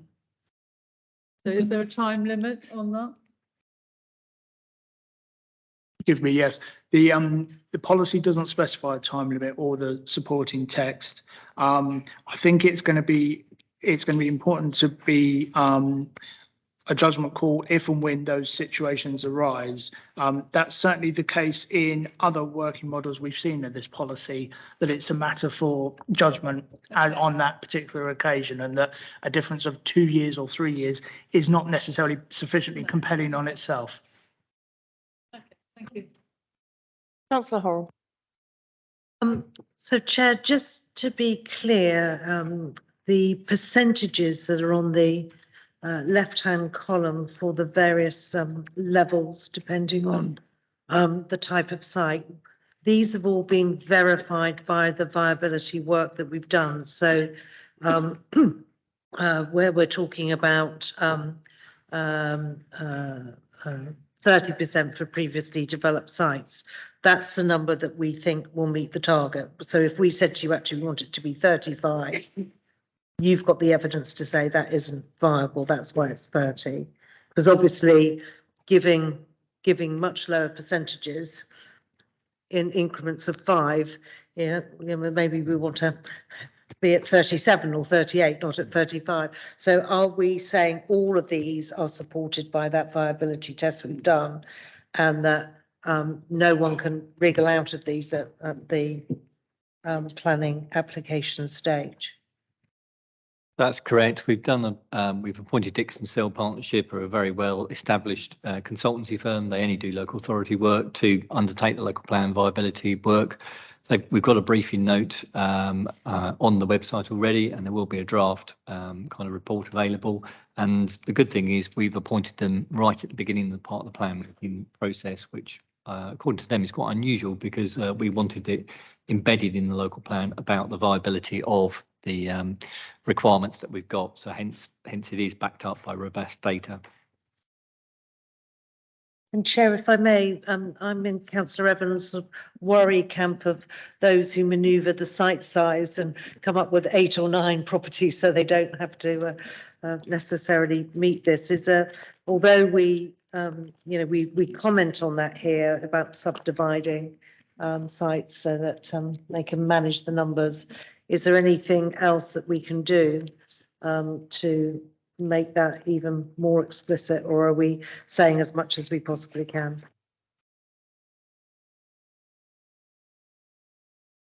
Straining. If I may, just also relevant here is a policy on best use of available land. So if sites are dropping substantially in terms of density for no good reason, then that could be an indicator that there's, if you like, something going on in the terms you've outlined. So with that policy and the approach here, we think that together that's an appropriate basis, and don't particularly see the need to make another reference to it again in this policy, as the plan should be read as a whole. Councillor Porter, you wanted to come in? Yes, and the team might like to expand on this, but obviously we're taking this in at the Reg 18 stage with these numbers. We don't know the cost of phosphates really until, well, we won't know it before this goes out to consultation. But these numbers may change and we will be pushing them up, I'm sure, with LPAG or whatever it's going to be, if it's LPAG or Scrutiny, to make sure that we do actually get these numbers to as high a percentage as we can. If another couple of percent can be added on, or 3% or 4%, then we would do that. But we don't want to do that at the moment because we don't have the evidence that we can do that. But if by the Reg 19 stage we found we could, then we would. The officers are nodding. They're not going. Thank you, Councillor Porter. Anything else on H6? H7, affordable housing exception sites to meet local needs. Do we have any questions on this? Councillor Horrell. We've got 3 bullet points under H7 on the development will only be permitted where, and it lists them there. We're not saying will only be permitted with community support, because exception sites need that level of parish or community support, and I don't read that in the first paragraph or the bullet points. It talks about subject to the needs of the local community on the top of the paragraph, but for me a fundamental of going forward with an exception site is that the community is supportive of that.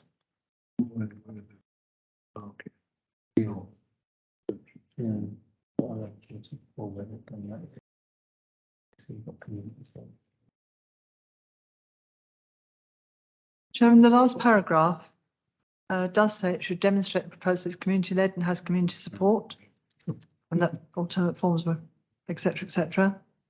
So, sorry, Councillor Porter, I couldn't. Sorry, I said the last paragraph of the policy very clearly says, in these circumstances, the applicant should demonstrate that the proposal is community-led and has community support, and then goes on. Is that not satisfactory to what you're requiring? For me, I would have a much more explicit bullet on the left-hand side, that is because it's talking about the design, it's affordable needs, but actually the starting point of any exception site surely should be community support for that. So I would have had it as a, will only be permitted where. I would reorientate that slightly to be more explicit that that is required. Thank you. I've referred that for consideration. Mr. Aining, did you have anything particularly? Forgive me, but I will just make something clear, just so that we're aware. This policy is pretty much a roll forward of existing adopted policy. And in effect, what it's talking about, the difference is there's an approach to considering affordable housing exception sites that are 100% affordable housing. And then what the policy says is the second column of the policy in front of you then talks about if there is particular circumstances that show there is an element of market housing to make it happen, then in those circumstances, the applicant needs to show community support. So if you're going to go there with tenures other than affordable, if you need market as part of the mix to make it happen, then it places that emphasis on community support. Whereas as modelled and as we've operated in the adopted plan, it doesn't have that emphasis, that particular emphasis. If it is 100% affordable housing, then it's in the realms of a normal, if you like, consideration of a plan application with the responses you see at that time. I just wanted to make it clear so that we understand if we want to retain that different approach or if we want to place an emphasis on community support in every occasion, whether or not it contains an element of market housing. Forgive me, but I thought it was worth making that clear before this point was whatever you want to advise us to consider. Thank you. Chair, if I may, I mean, I get the point about market housing that can facilitate affordable, and we've done it ourselves as a council. So I get that completely, but I think my experience is that exception sites need the support of the community, whatever they are. If they're 100% affordable, then that should be one of the bullets. That should be a prerequisite for that permission. We've seen communities torn apart by the fact that somebody thinks they need an exception site and they don't really want it. So I think that is helpful. I get the point about yes, and are we going to allow a market house to make the whole development viable? That's, you know, a reasonable commercial discussion, but I think exception sites need local support. Thank you. That would be my view, Chair. I've put that as a recommendation for consideration. Anything else on policy H7? Councillor Evans. H8 then, Councillor Evans. Well, I'm sorry about all this because I have been on the planning committee for 27 years. So I have seen small affordable houses come with a planning application and then they keep coming back, adding on whatever it says, is it 25%? And so do they need, yes, of the original size. So do they need planning permission, paragraph 2, that they will be permitted to extend by 25%. And if they want to extend any further by another 25%, do they need planning permission? Is this policy tight enough, is what I'm saying? Because eventually, and we have had properties, they end up being very large because they keep using this, you know, permission to extend.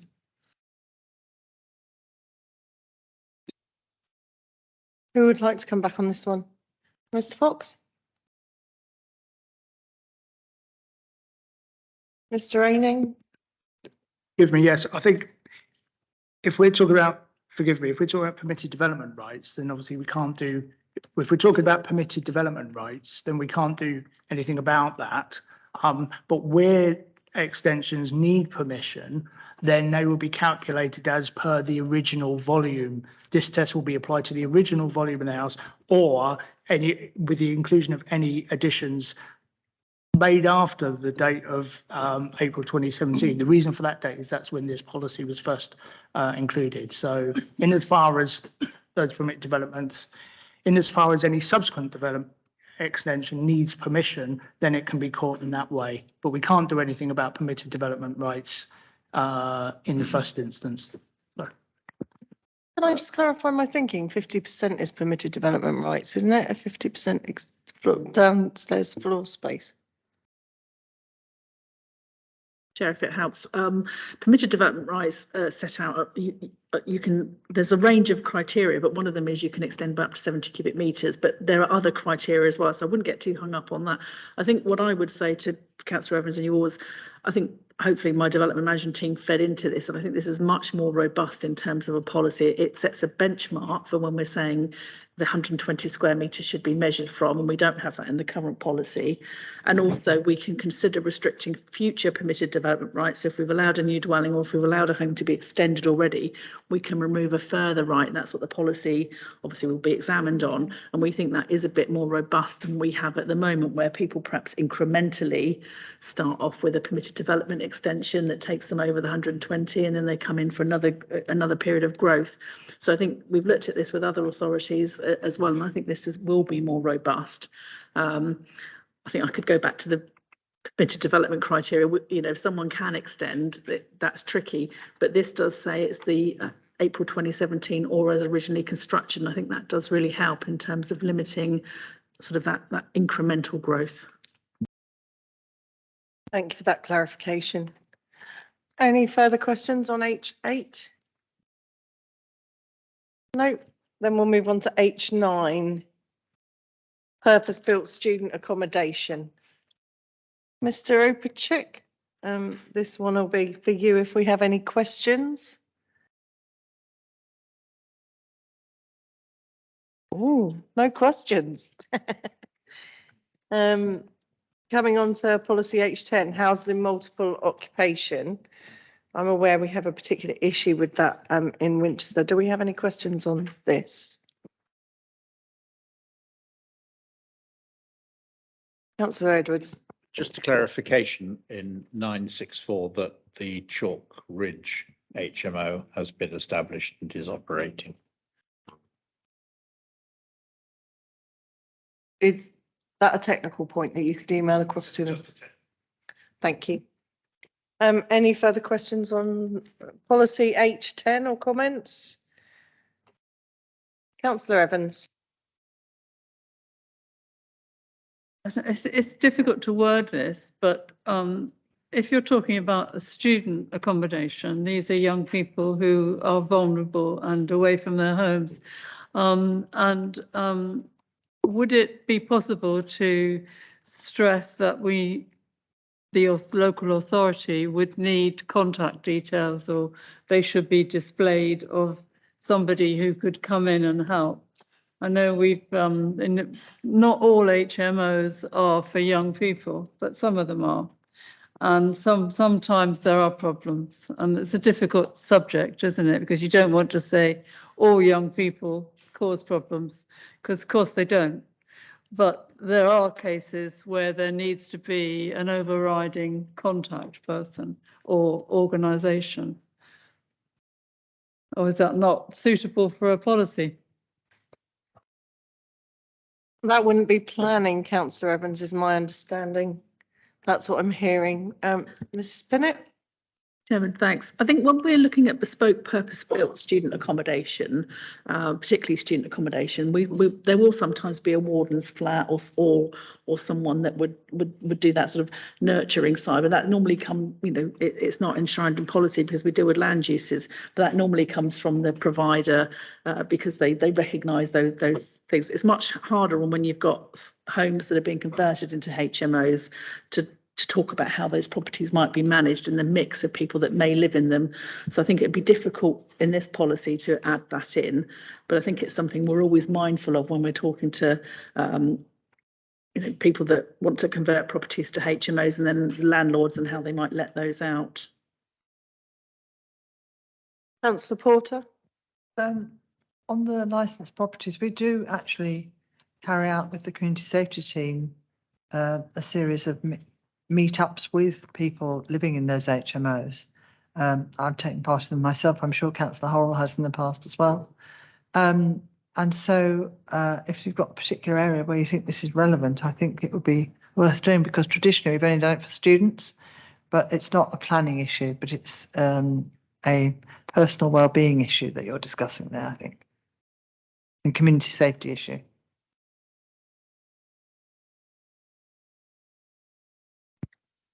Councillor Krask? Thank you, Chair. Just a question around car parking and what is adequate for both H9 and H10. And what are thoughts around what is adequate and who sets that?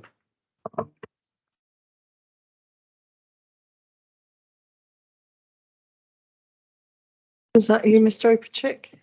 Sorry, I missed the last bit of that. Sorry, how do we define what's adequate for car parking, for student accommodation and HMOs? This is something that we've given some thought to. So in policy H9, we talk about adequate cycle and parking provision. There was some debate about, well, why are we requiring any car parking provision? But in those types of development, students will come at the beginning of the term and move in, and they may be there for the year or whatever, and then move out again. So there is a need, at least for some operational car parking. HMOs, that criteria, the final bullet point in H10 is actually a new one that isn't in the current HMO policy. And that's because looking through planning decisions and appeals, the issue of car parking features strongly in sort of neighbour concerns and objections. So we put that in there as something that we can use as a hook to require adequate car parking. I think the question of what is adequate will vary for each scheme, really. That's just got to be a judgment. I don't think we can really say at this stage X spaces is adequate for a certain size of HMO or specialist student scheme.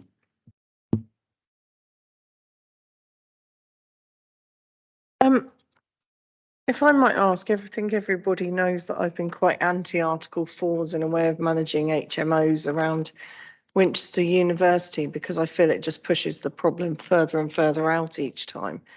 So it says that the council will designate Article 4 directions to restrict it, but it doesn't say on what basis. Will we do a road at a time? Will we do an area at a time? Are we going to do a blanket Article 4 over the whole of Winchester? I'll take that one. Thank you, Chair. I mean, I think it's a situation we've wrestled with, and as you rightly say, it goes back a number of years. I think the point is, you know it when you see it. I think it's difficult you can't be prescriptive in the policy because the circumstances for areas affected by this trend in some cases can look very different. And actual fact, the one that Councillor Craftsman or Councillor Edwards mentioned, I think, which is Chalk Ridge, has got a very different character to the other previous two we did in Winnall and in Stammer, which were much larger, predominantly former council-owned property areas. And so you will know it when you see it. And I think what we have to do when we look to make any Article 4 is follow the government guidance, and that's quite strict. It's quite a high bar, and I think we also have to notify them if we're going to before we can confirm one. But in any event, it's a case of making a judgment. So what you look at is the issue that's been raised, the area that's seemingly affected, which is what we did with the most recent one at Chalk Ridge. We met with resident and whatever, and to gauge that, and then from that we formulated the policy effectively for the Article 4 direction. So it really depends upon the nature of the issue and the area that you're talking about. And the areas are so diverse, and we've got a policy in here that's about 14 or 15 different neighbourhoods in Winchester. Some are completely unaffected by them, and others where there's more pressure. So I think in actual fact you've got to take it on a case-by-case basis, and the policy allows you to do that. Thank you, Chair. Thank you for that, Mr. Finch. Do we have any other questions on H10? H11, housing for essential rural workers. Do we have any questions on that? Is this the one that we were referring to when we were talking about equestrian? Do we have any questions on this? No. I shall move on to H12, provision for gypsies, travellers and travelling show people. So of course we have Councillor Pearson's comments from earlier. Do we have any questions on this one? Councillor Horrell. Chair, I think we perhaps touched on this in passing earlier in the day, but where on this policy you have a number of pitches or plots or whichever designation we're using, but you have an appeal running against the activity on that site. how do the public sort of review this policy in the context of what should be there, what is actually happening, and the appeal process that's going on? Because the reality is, on a particular site that's dear to my heart, what it says on paper is not the reality of what's physically there, and therefore, how do we reconcile this? And also, I think I heard earlier today that, you know, the numbers are greater on the latest information than we initially anticipated. So I don't know whether it's Mr. Opacek or to just talk about how we understand this in that context. Thank you. I think this really, that question and Councillor Pearson's really relate to policy H13, which is, I think Councillor Pearson sort of said it's a list of size. What it actually is a policy that's trying to safeguard existing permanent and authorised sites for traveller use. And obviously, to be able to do that, it needs to list them. The numbers of pitches in this are the number that are authorised. It may well be that some of these sites have more pitches than what they've got planning permission for. Now that will be a sort of enforcement issue. So, but this policy is actually trying to safeguard those sites and keep them in traveller use for that number of pitches that they've got permission. Policy H12 is more of a general criteria-based policy to commit to meeting the needs of gypsies and travellers in accordance with certain criteria. But the table on page 224 is the total pitch needs, and those will include any unauthorised sites. So by definition, a traveller that meets the definition of traveller and who isn't on an authorised site will be in need of an authorised site. So they will feed into that figure, and the subsequent policies allowing for expansion or intensification of existing sites or development of new ones or maintaining allocations for carousel park and so on will, you know, they will apply if and when we get planning applications on those sites.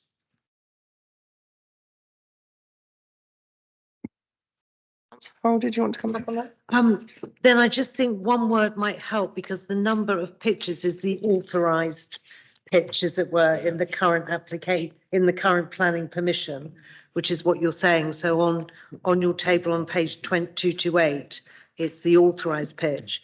What I'm just reconciling then, Mr. Opacek, is that you're talking about pitches there, but in the table on page 224, we're talking about, if we're just looking at travelling show people at this point, we've got plots. Now, obviously, pitches are divided in some places and they're not all divided in the same way. So just trying to get a balance of pitches, plots, what's approved and what we need, so that we've got clarity. And then the question of, for an appeal that's going on, how do we, because it could be, to your point earlier, that intensification of the use of a site that is already essentially doing that may be a solution for us. I'm just trying to understand that those data points. Am I making sense? Yeah. Thank you. It's a bit confusing, but travelling show people's pitches are called plots. It's just what travelling show people call their pitch. So the pitches and plots are referring to a pitch, usually for a mobile home with a touring caravan. They're not referring to a site. A site might have several pitches on it or plots on it. So it is confusing, but I think all the way through this, we talk about pitches or plots, which are the actual, you know, the land that the caravan is on, as opposed to a site, which can include multiple caravans.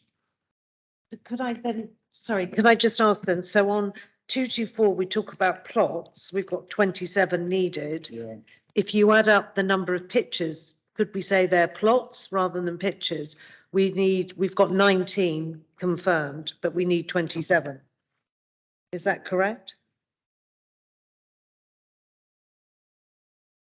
Sorry, so on page 224, if we just look at travelling show people, we've got a total in the 2019 to 2039 as up to 27.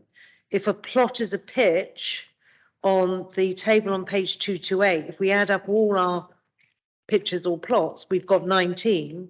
So we are short 8 at the moment. Is that correct? Or am I not reading those numbers correctly? Unfortunately not, because the Okay, policy H13, the listing policy H13 is existing sites.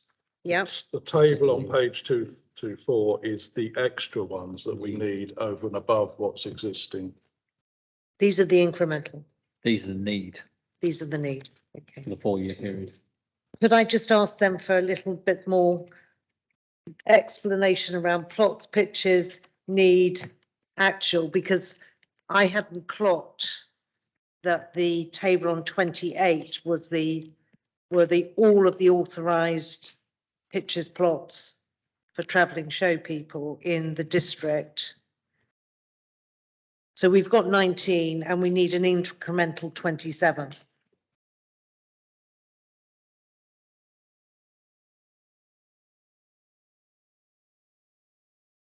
But to the point earlier, we may have some of those that are unauthorised on current sites. Yes. Do we know what number that might be? Yeah, but we have got that detail in the GTAA, not overall numbers, not necessarily by site by site. Okay, thank you.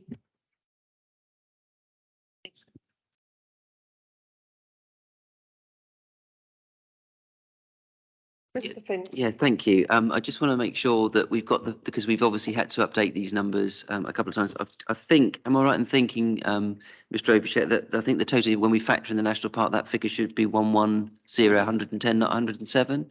Is that right? Because just if we can, if that is right, then we can just correct it now, can't we? And take that one forward. I thought it had gone up to 110 rather than 107. So the table on page 224 on the paper says 107.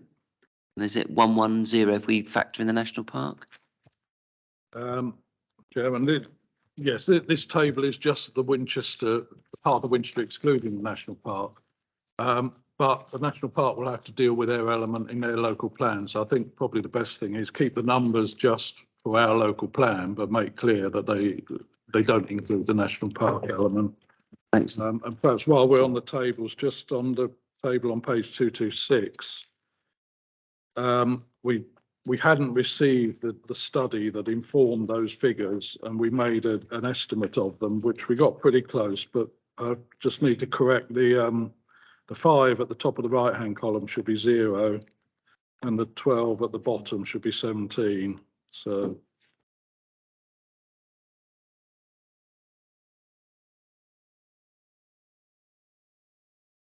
Yeah. Steve, 0. 17.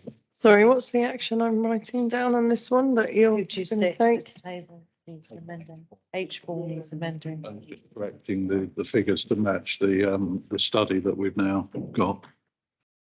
Thank you. Councillor Horrell. Sorry, whilst we're on numbers then, sorry, Steve, 9.94 says Carousel Park has 9 travelling show persons plots.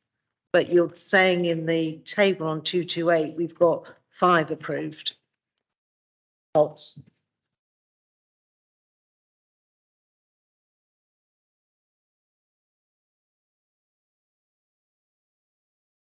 Yeah. So it says 5, and then on 994, it says we've got 9. Is that a technical one that we just need to email over that needs correcting, or is there a wider issue? Because Stephen just said pictures and plots are the same in travelling show people. Council Park does have planning permission for 9, so the 9.94 I think is right.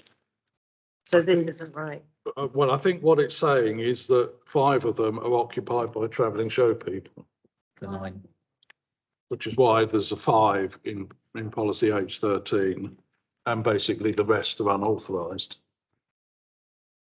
So these are, sorry, just to be clear, this table is not the approved number of plots, it's those being occupied by travellers on that site. Yes, I suppose it'd be the Because that is different. occupied and on approved sites. Yes. I just need to check that. Okay, That no, does of look a bit course. odd, but, Thank you. I think that's the explanation. We're checking 22, we're checking 226, And 228. 228 and the number in 9.94. I'm not putting Steve on the spot now. He's going to check it on. Yeah. Thank you. Do we have any other questions on this policy?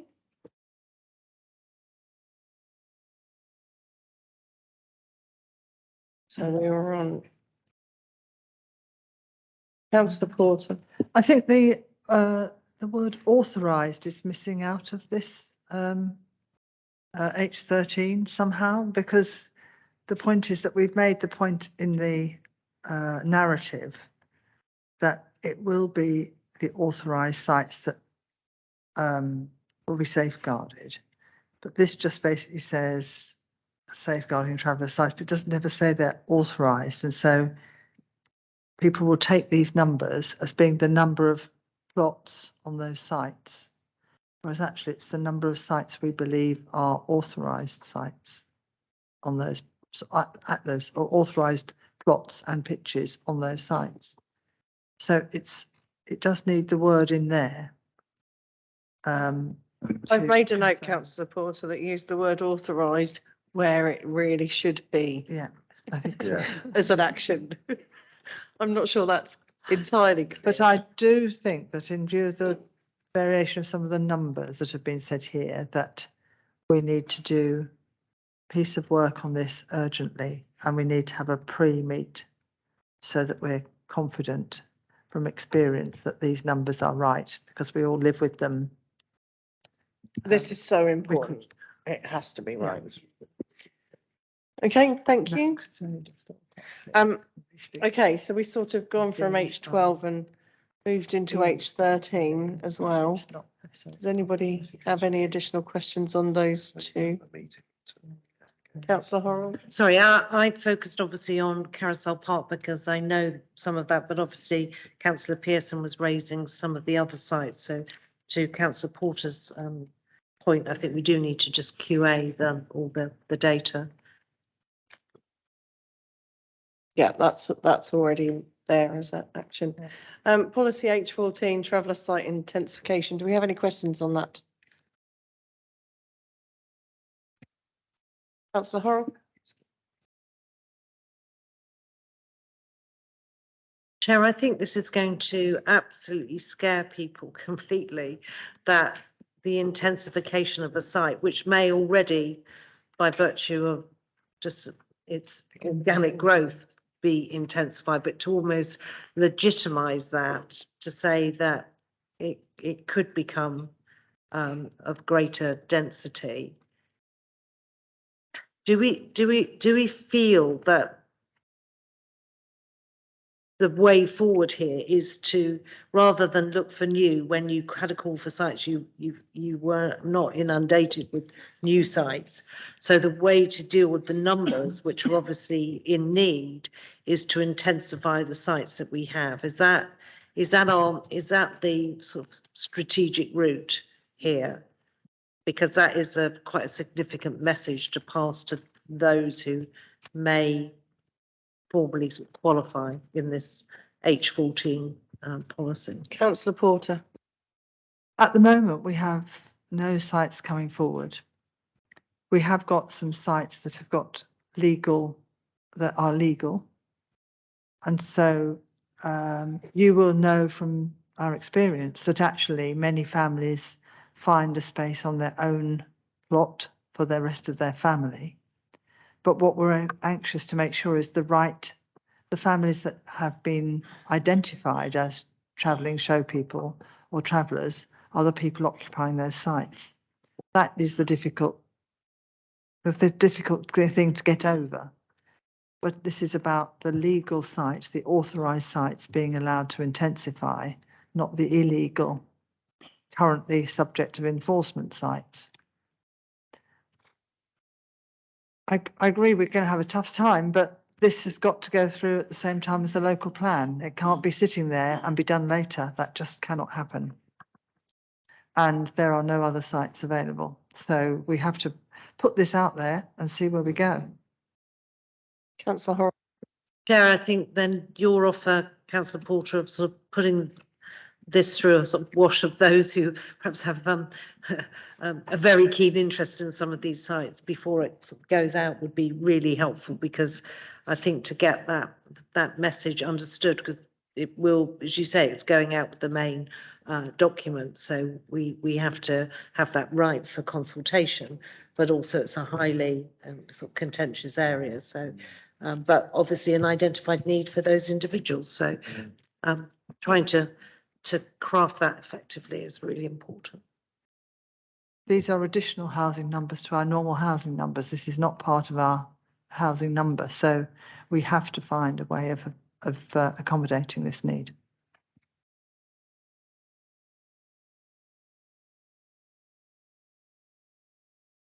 Thank you. Understood that it's a tricky subject, but we all, of course, know that gypsies and travellers and travelling show people don't like to be on somebody else's land. So unless they're related or family or very good friends, no intensification is going to solve the issues, is it? Okay. Thank you. Any further question on the intensification of sites, H14? H15, new and expanded traveller sites. Do we have any questions on this one? No, H16, talking about the nurseries at Shedfield. Do we have any specific questions on this one? H17, Carousel Park. I know you've had a quick go at it, Caroline. Is there anything else you'd like to ask specifically on this, or anybody else, obviously? No, Chair, it's fine, thank you. Okay. Tynefield in Whiteley, policy HE18.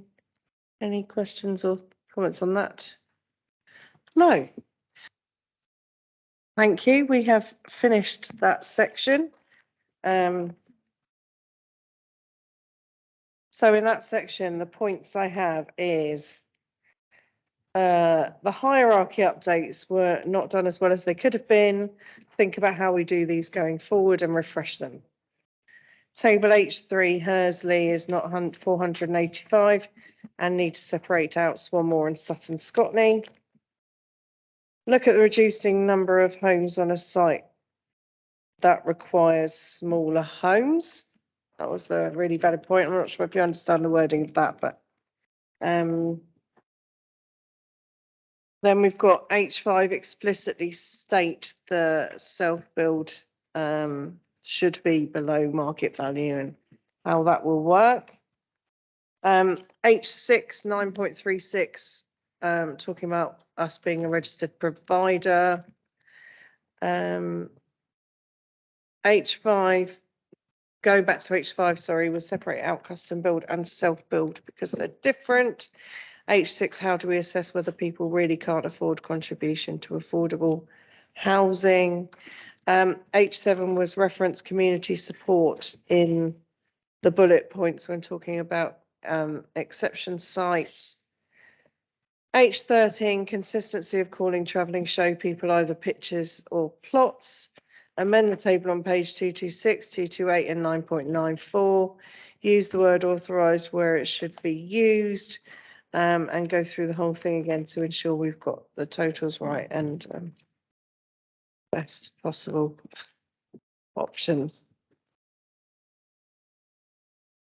Are we doing that prior to consultation or after? I would aim to do it before, Chairman. I think we all share the difficulties of this one, and it has been quite a last minute number crunching exercise. But also we've got the complication of enforcement issues ongoing on sites. So we won't have that resolved before Reg 18 finishes. Having come in as my first ever meeting was getting the Gypsy and Traveller SPD through as portfolio holder. I feel your pain. Thank you for that. Okay, moving on to creating a vibrant economy. Joan, you've sat very patiently for us. Can you give us a brief intro to this one? Thank you. Okay, last but maybe not least, I shall keep this extremely brief as it's getting on a bit. If you could come close to the with that. microphone, please. Yes. Thank you. That's better. The strategy is to support a range of new economic opportunities whilst protecting existing employment sites where appropriate. We have therefore carried forward some of the existing employment allocations, such as Bushfield Camp.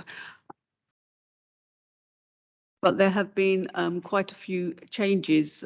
The main change in the thrust of the economy topic is to be a bit more flexible going forward, and that is particularly so in the cases of town centre developments, but also I think in the rural areas, reflecting some of the feedback we got from the SIP. We are more actively promoting opportunities there. There have been changes to the use classes order and changes to permitted development, which have happened over the last few years, several of which have been quite substantial in relation to this topic and have happened since we commenced work on this plan.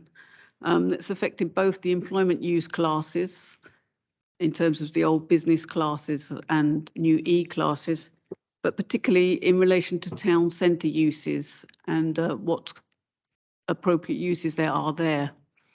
So this has, we've tried to reflect this in the policies as they're going forward.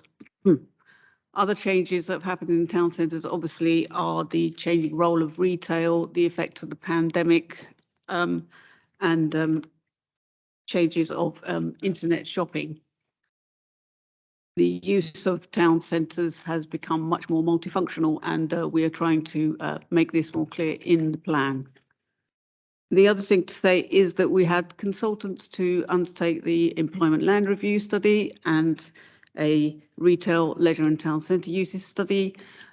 Both of those were completed at the beginning of 2020. What is in the plan at Regulation 18 stage therefore reflects those studies, and we have put a commitment in this to update those prior to the Regulation 19 plan. So we will then incorporate any findings of those in the Reg 19. Thank you. Thank you, Joan. Does anybody have any questions on the background piece before we come to the policies?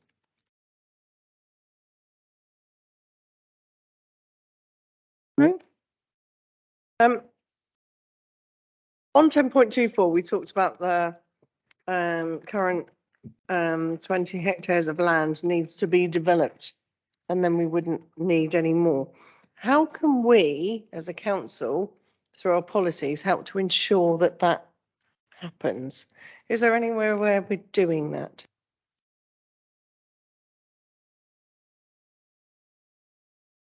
Well, it is specifically through the site allocation, which is at Bushfield Camp. If that 20 hectares does not come forward, it's a smaller amount, say, and the employment land review study, when it's updated, still requires that need to be found, we will have to meet it elsewhere, either by different allocation somewhere else or some other means.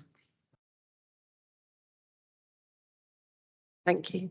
I also had a question about 10.35, where it says if we have 10 or more houses, employment and skills plan needs to be provided to be required to meet targets for apprenticeships, etc.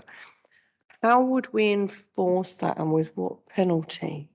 So they may have, as somebody mentioned earlier, the promises. How do we make sure that that happens, please?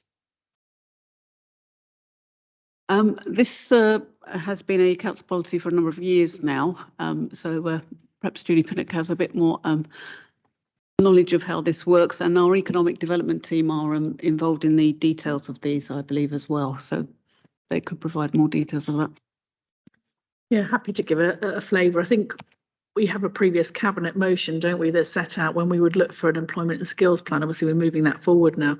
What we tend to do is on larger schemes where we want to control that through a section 106, particularly when it's over phase developments, it is voluntary at the moment. I think the policy will help bring that forward in a more positive way going forward.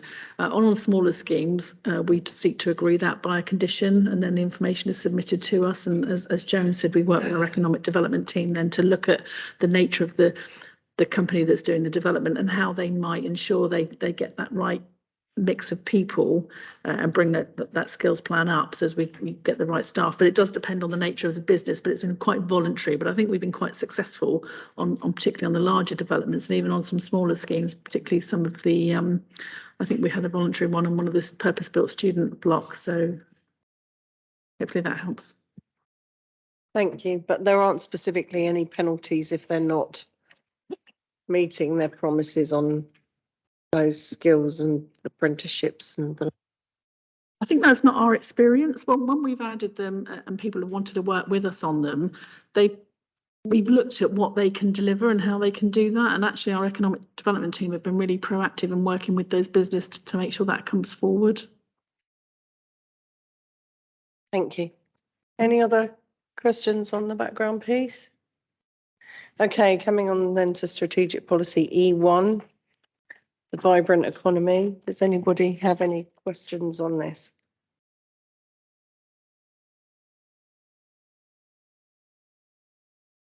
No. Okay, then coming on to E2. We've of course discussed Bushfield Camp and Winnall and Station Approach and Central Winchester already. Are there any further questions on this? Nope. Okay, E3. Town centre strategy and hierarchy. Councillor Learning. I have a particular question about the local centres. Is the list meant to be inclusive? What is it that makes that change over time? So, for example, we've got the Kings Barton local centre, which will be a significant local centre in the area, but it's not in this list. Does that matter?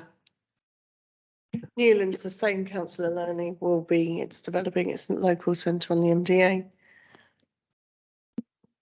Yes, we were certainly aware of the new local centres coming forward in the major development areas, and we made the consultants aware of that when they undertook the study in sort of about 2019, so they were aware of it. They thought it wasn't appropriate to include them at this time because they hadn't been developed.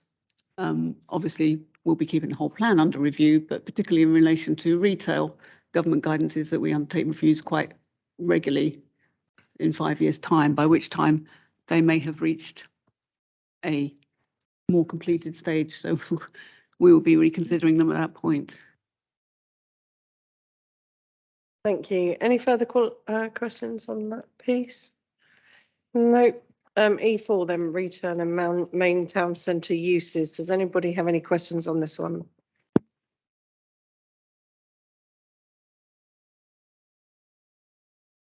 No. Coming on to E5, enhancing employment opportunities.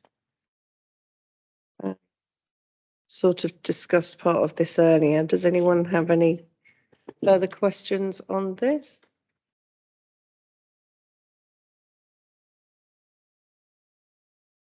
No. Policy E6, retaining employment opportunities.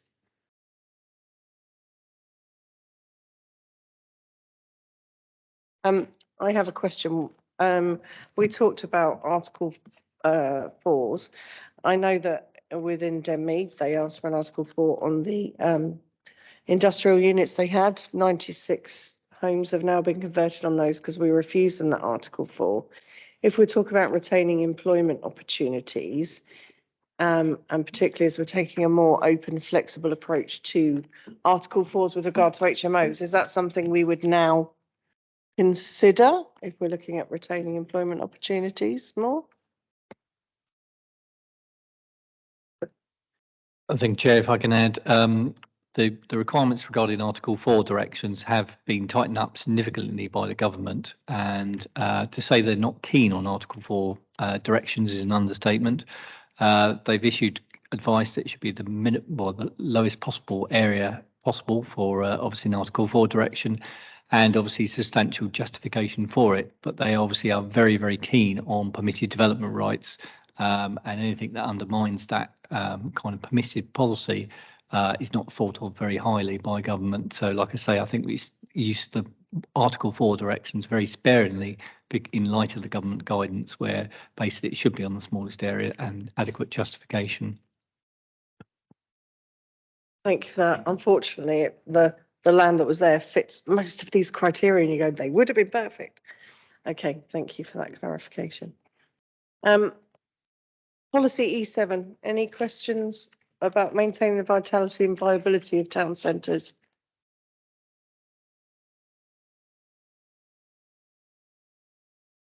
No.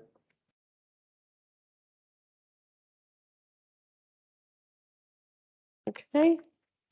Coming on to E8, local shops, services and facilities. Do we have any questions on policy E8?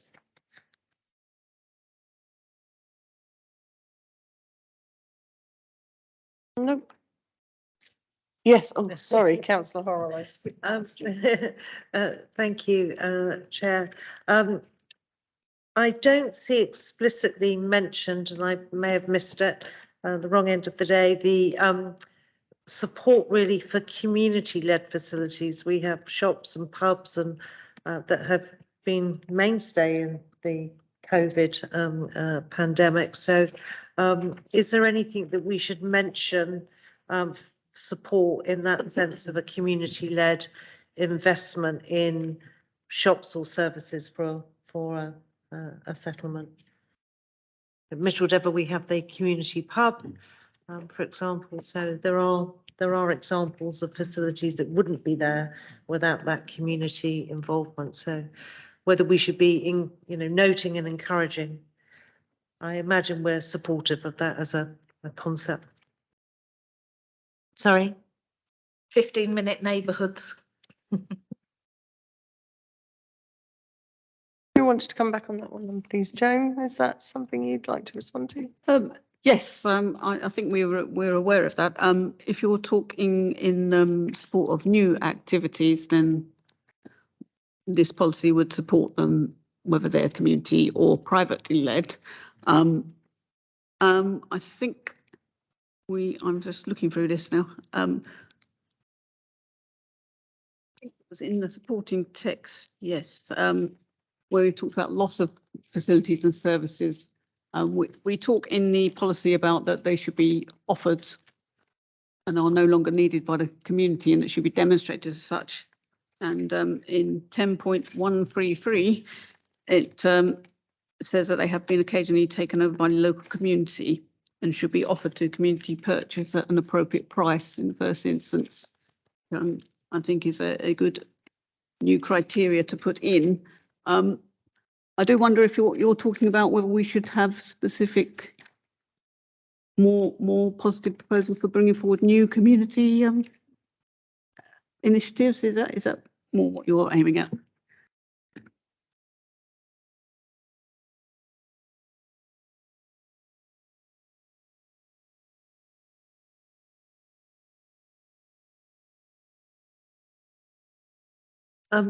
Sorry, Chair. Yes, I didn't hear properly. I think 10.133 touches on it. Whether that could be, slightly more enforced, recommended, I don't know. I leave it to those like Mr. Fox here out with his pen to see if we can enhance that. Because I think fundamentally we're in support of that as a means of keeping services going in communities where perhaps they might be lost.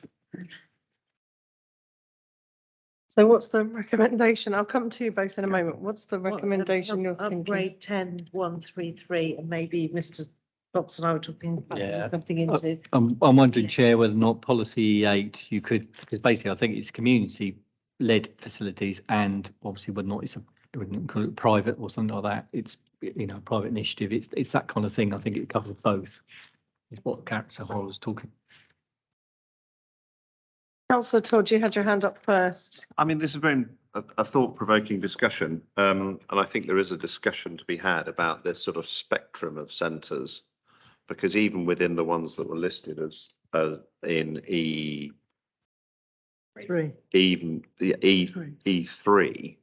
you know, there's a very, very big difference between Week, for example, and the Oliver's Battery. And Oliver's Battery, how different is Oliver's Battery from Hairstock? Or so I think maybe we need to just have a bit of a think about this policy and the one at the end, and how they fit with maintaining commercial activity, maintaining community facilities, community health facilities, community pharmacies, etc., and the 15-minute living that we're looking at, and just getting that hierarchy right and the details of that hierarchy right. Because, for example, you know, if I think of retail centres, Badger Farm and Week are quite different from some of them, from Oliver's Battery, for example. So I think we need to just think through the categorisation a bit, just have another look at a bit more granularity, almost list all our shopping areas and make sure we have a policy that sort of works for all of them, and also thinks in terms of village shopping and other such things. I don't want to open things up too much, but I think it has been a useful critique here that we need to think through a bit. Councillor Porter? Yeah, in the study that was done, and Joan might like to go into more detail of this, but it did look at food shopping as being essential items shopping, didn't it, as one of the key issues. And of course, again, since COVID, a lot of people have changed their habits completely and have food delivered. So that has another one that's just thrown up in a different way. But part of the conversation about offering a facility to the community, of course, is we have a community asset scheme. The problem with that is that you often have to find a lot of money to take over that scheme. I've tried it myself, and the county council wanted £1 million literally for the building that was subsequently sold off. So I sympathise with what the aim of this is, but the reality of being able to take over that site without something more, without actually forcing that developer or that private owner to do that offer or make that offer at a much lower price is much more complicated than it implies here. So I approve the idea. I mean, I like the idea of being more granular about what those sites hold, but we also have to be very realistic about what that means if it becomes a community facility. Somewhere like Mitchell Dever had the financial wherewithal to do that, but other communities don't necessarily have that wherewithal to do it. So we have to be careful that that's the silver bullet, really. Thank you. Denmead had a consortium for their local pub. Right, any further questions on that one? Okay, coming on to E9 then. And surrounding documents, economic development in the rural area. Do we have any specific questions on this section?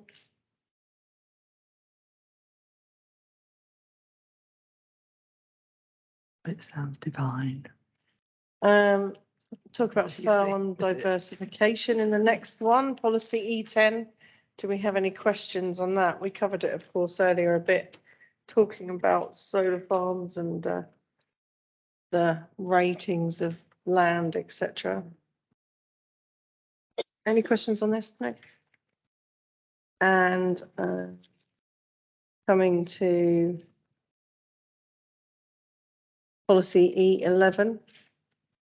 Our last policy is to related development within the countryside. Do we have any questions on our last policy? I'm going to repeat that. It's our last policy. No? Okay. So on that section, I have just down the upgrade of 10.133, looking at private and community-led projects, and then coming to Councillor Todd and Councillor Porter's points, assess them and make sure that they are absolutely right, rather than just creating a bit of a free-for-all. Okay. Apologies to come back for a somewhat painful bit, and I need to find it. We just have the small little hump to go. Those last few bits about checking that we couldn't do earlier because we hadn't done the main topics. 433 was it? I didn't even make a note of what page we were on. There we go. Homes for All. On page 433 of your packs. Any further questions on any of those policies?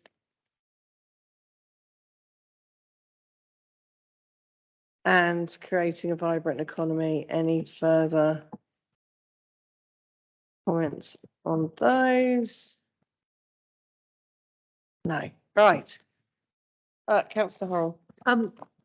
Chair, many of these, and this is a more general point for perhaps the officer to look at, talk about applications are approved or appeals, etc. But I think on some of them, there could be more substance to the monitoring, not to necessarily make a lot of extra work, but given some of the dialogue we've had today, I think there could be some enhancement of one or two of these. I'm not looking to wordsmith them this evening at this point, but I think there are one or two that would be helpful to do that.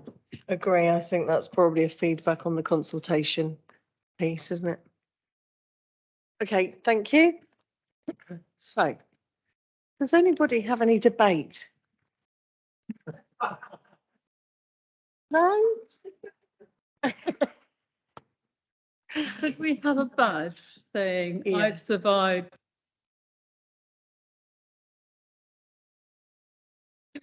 Councillor Porter. I'd just like to say thank you to all of you for reading through this. We haven't looked at the IAA yet, but I presume you're not wanting to do that this evening. But also to the officers who've done amazingly today. So thank you very much indeed. We have discussed a number of changes and we have suggested we look at them. We have got a limited time before it goes out for publication for Cabinet. So but I don't think there's anything fundamental in there that would change the need for it to go out to Reg 18. We are very keen to get those comments back from the public and to make use of those comments and not just think that they're nice to have, but actually they're not wanted. So the whole point about this Reg 18 is it does bring out much more from the public in terms of what they see from their point of view. So I do want to say that we want to look at this particular, the Gypsy and Traveller one. I think we need to get the numbers right. I do. It was set hairs running, I agree. But the rest of it, I think, is with the, if we look at the points that have been made, that it would be suitable to go out to Cabinet for that recommendation that we go forward. What we haven't really looked at today is the consultation process. And we have, and the IAA. Yeah. We can start that now if you like. But I think it could be just you and I, actually. But the conversation that we've had today, I think is going to reflect in many cases what the public will do when they read it. They'll see something from their point of view, and that's what we need to get back. That's the response we need to get back. And so we need to make sure that the consultation is clear, the ability to use the website is easy, and that the public have the opportunity to make the comments from their points of view. Because it's only when we've got those back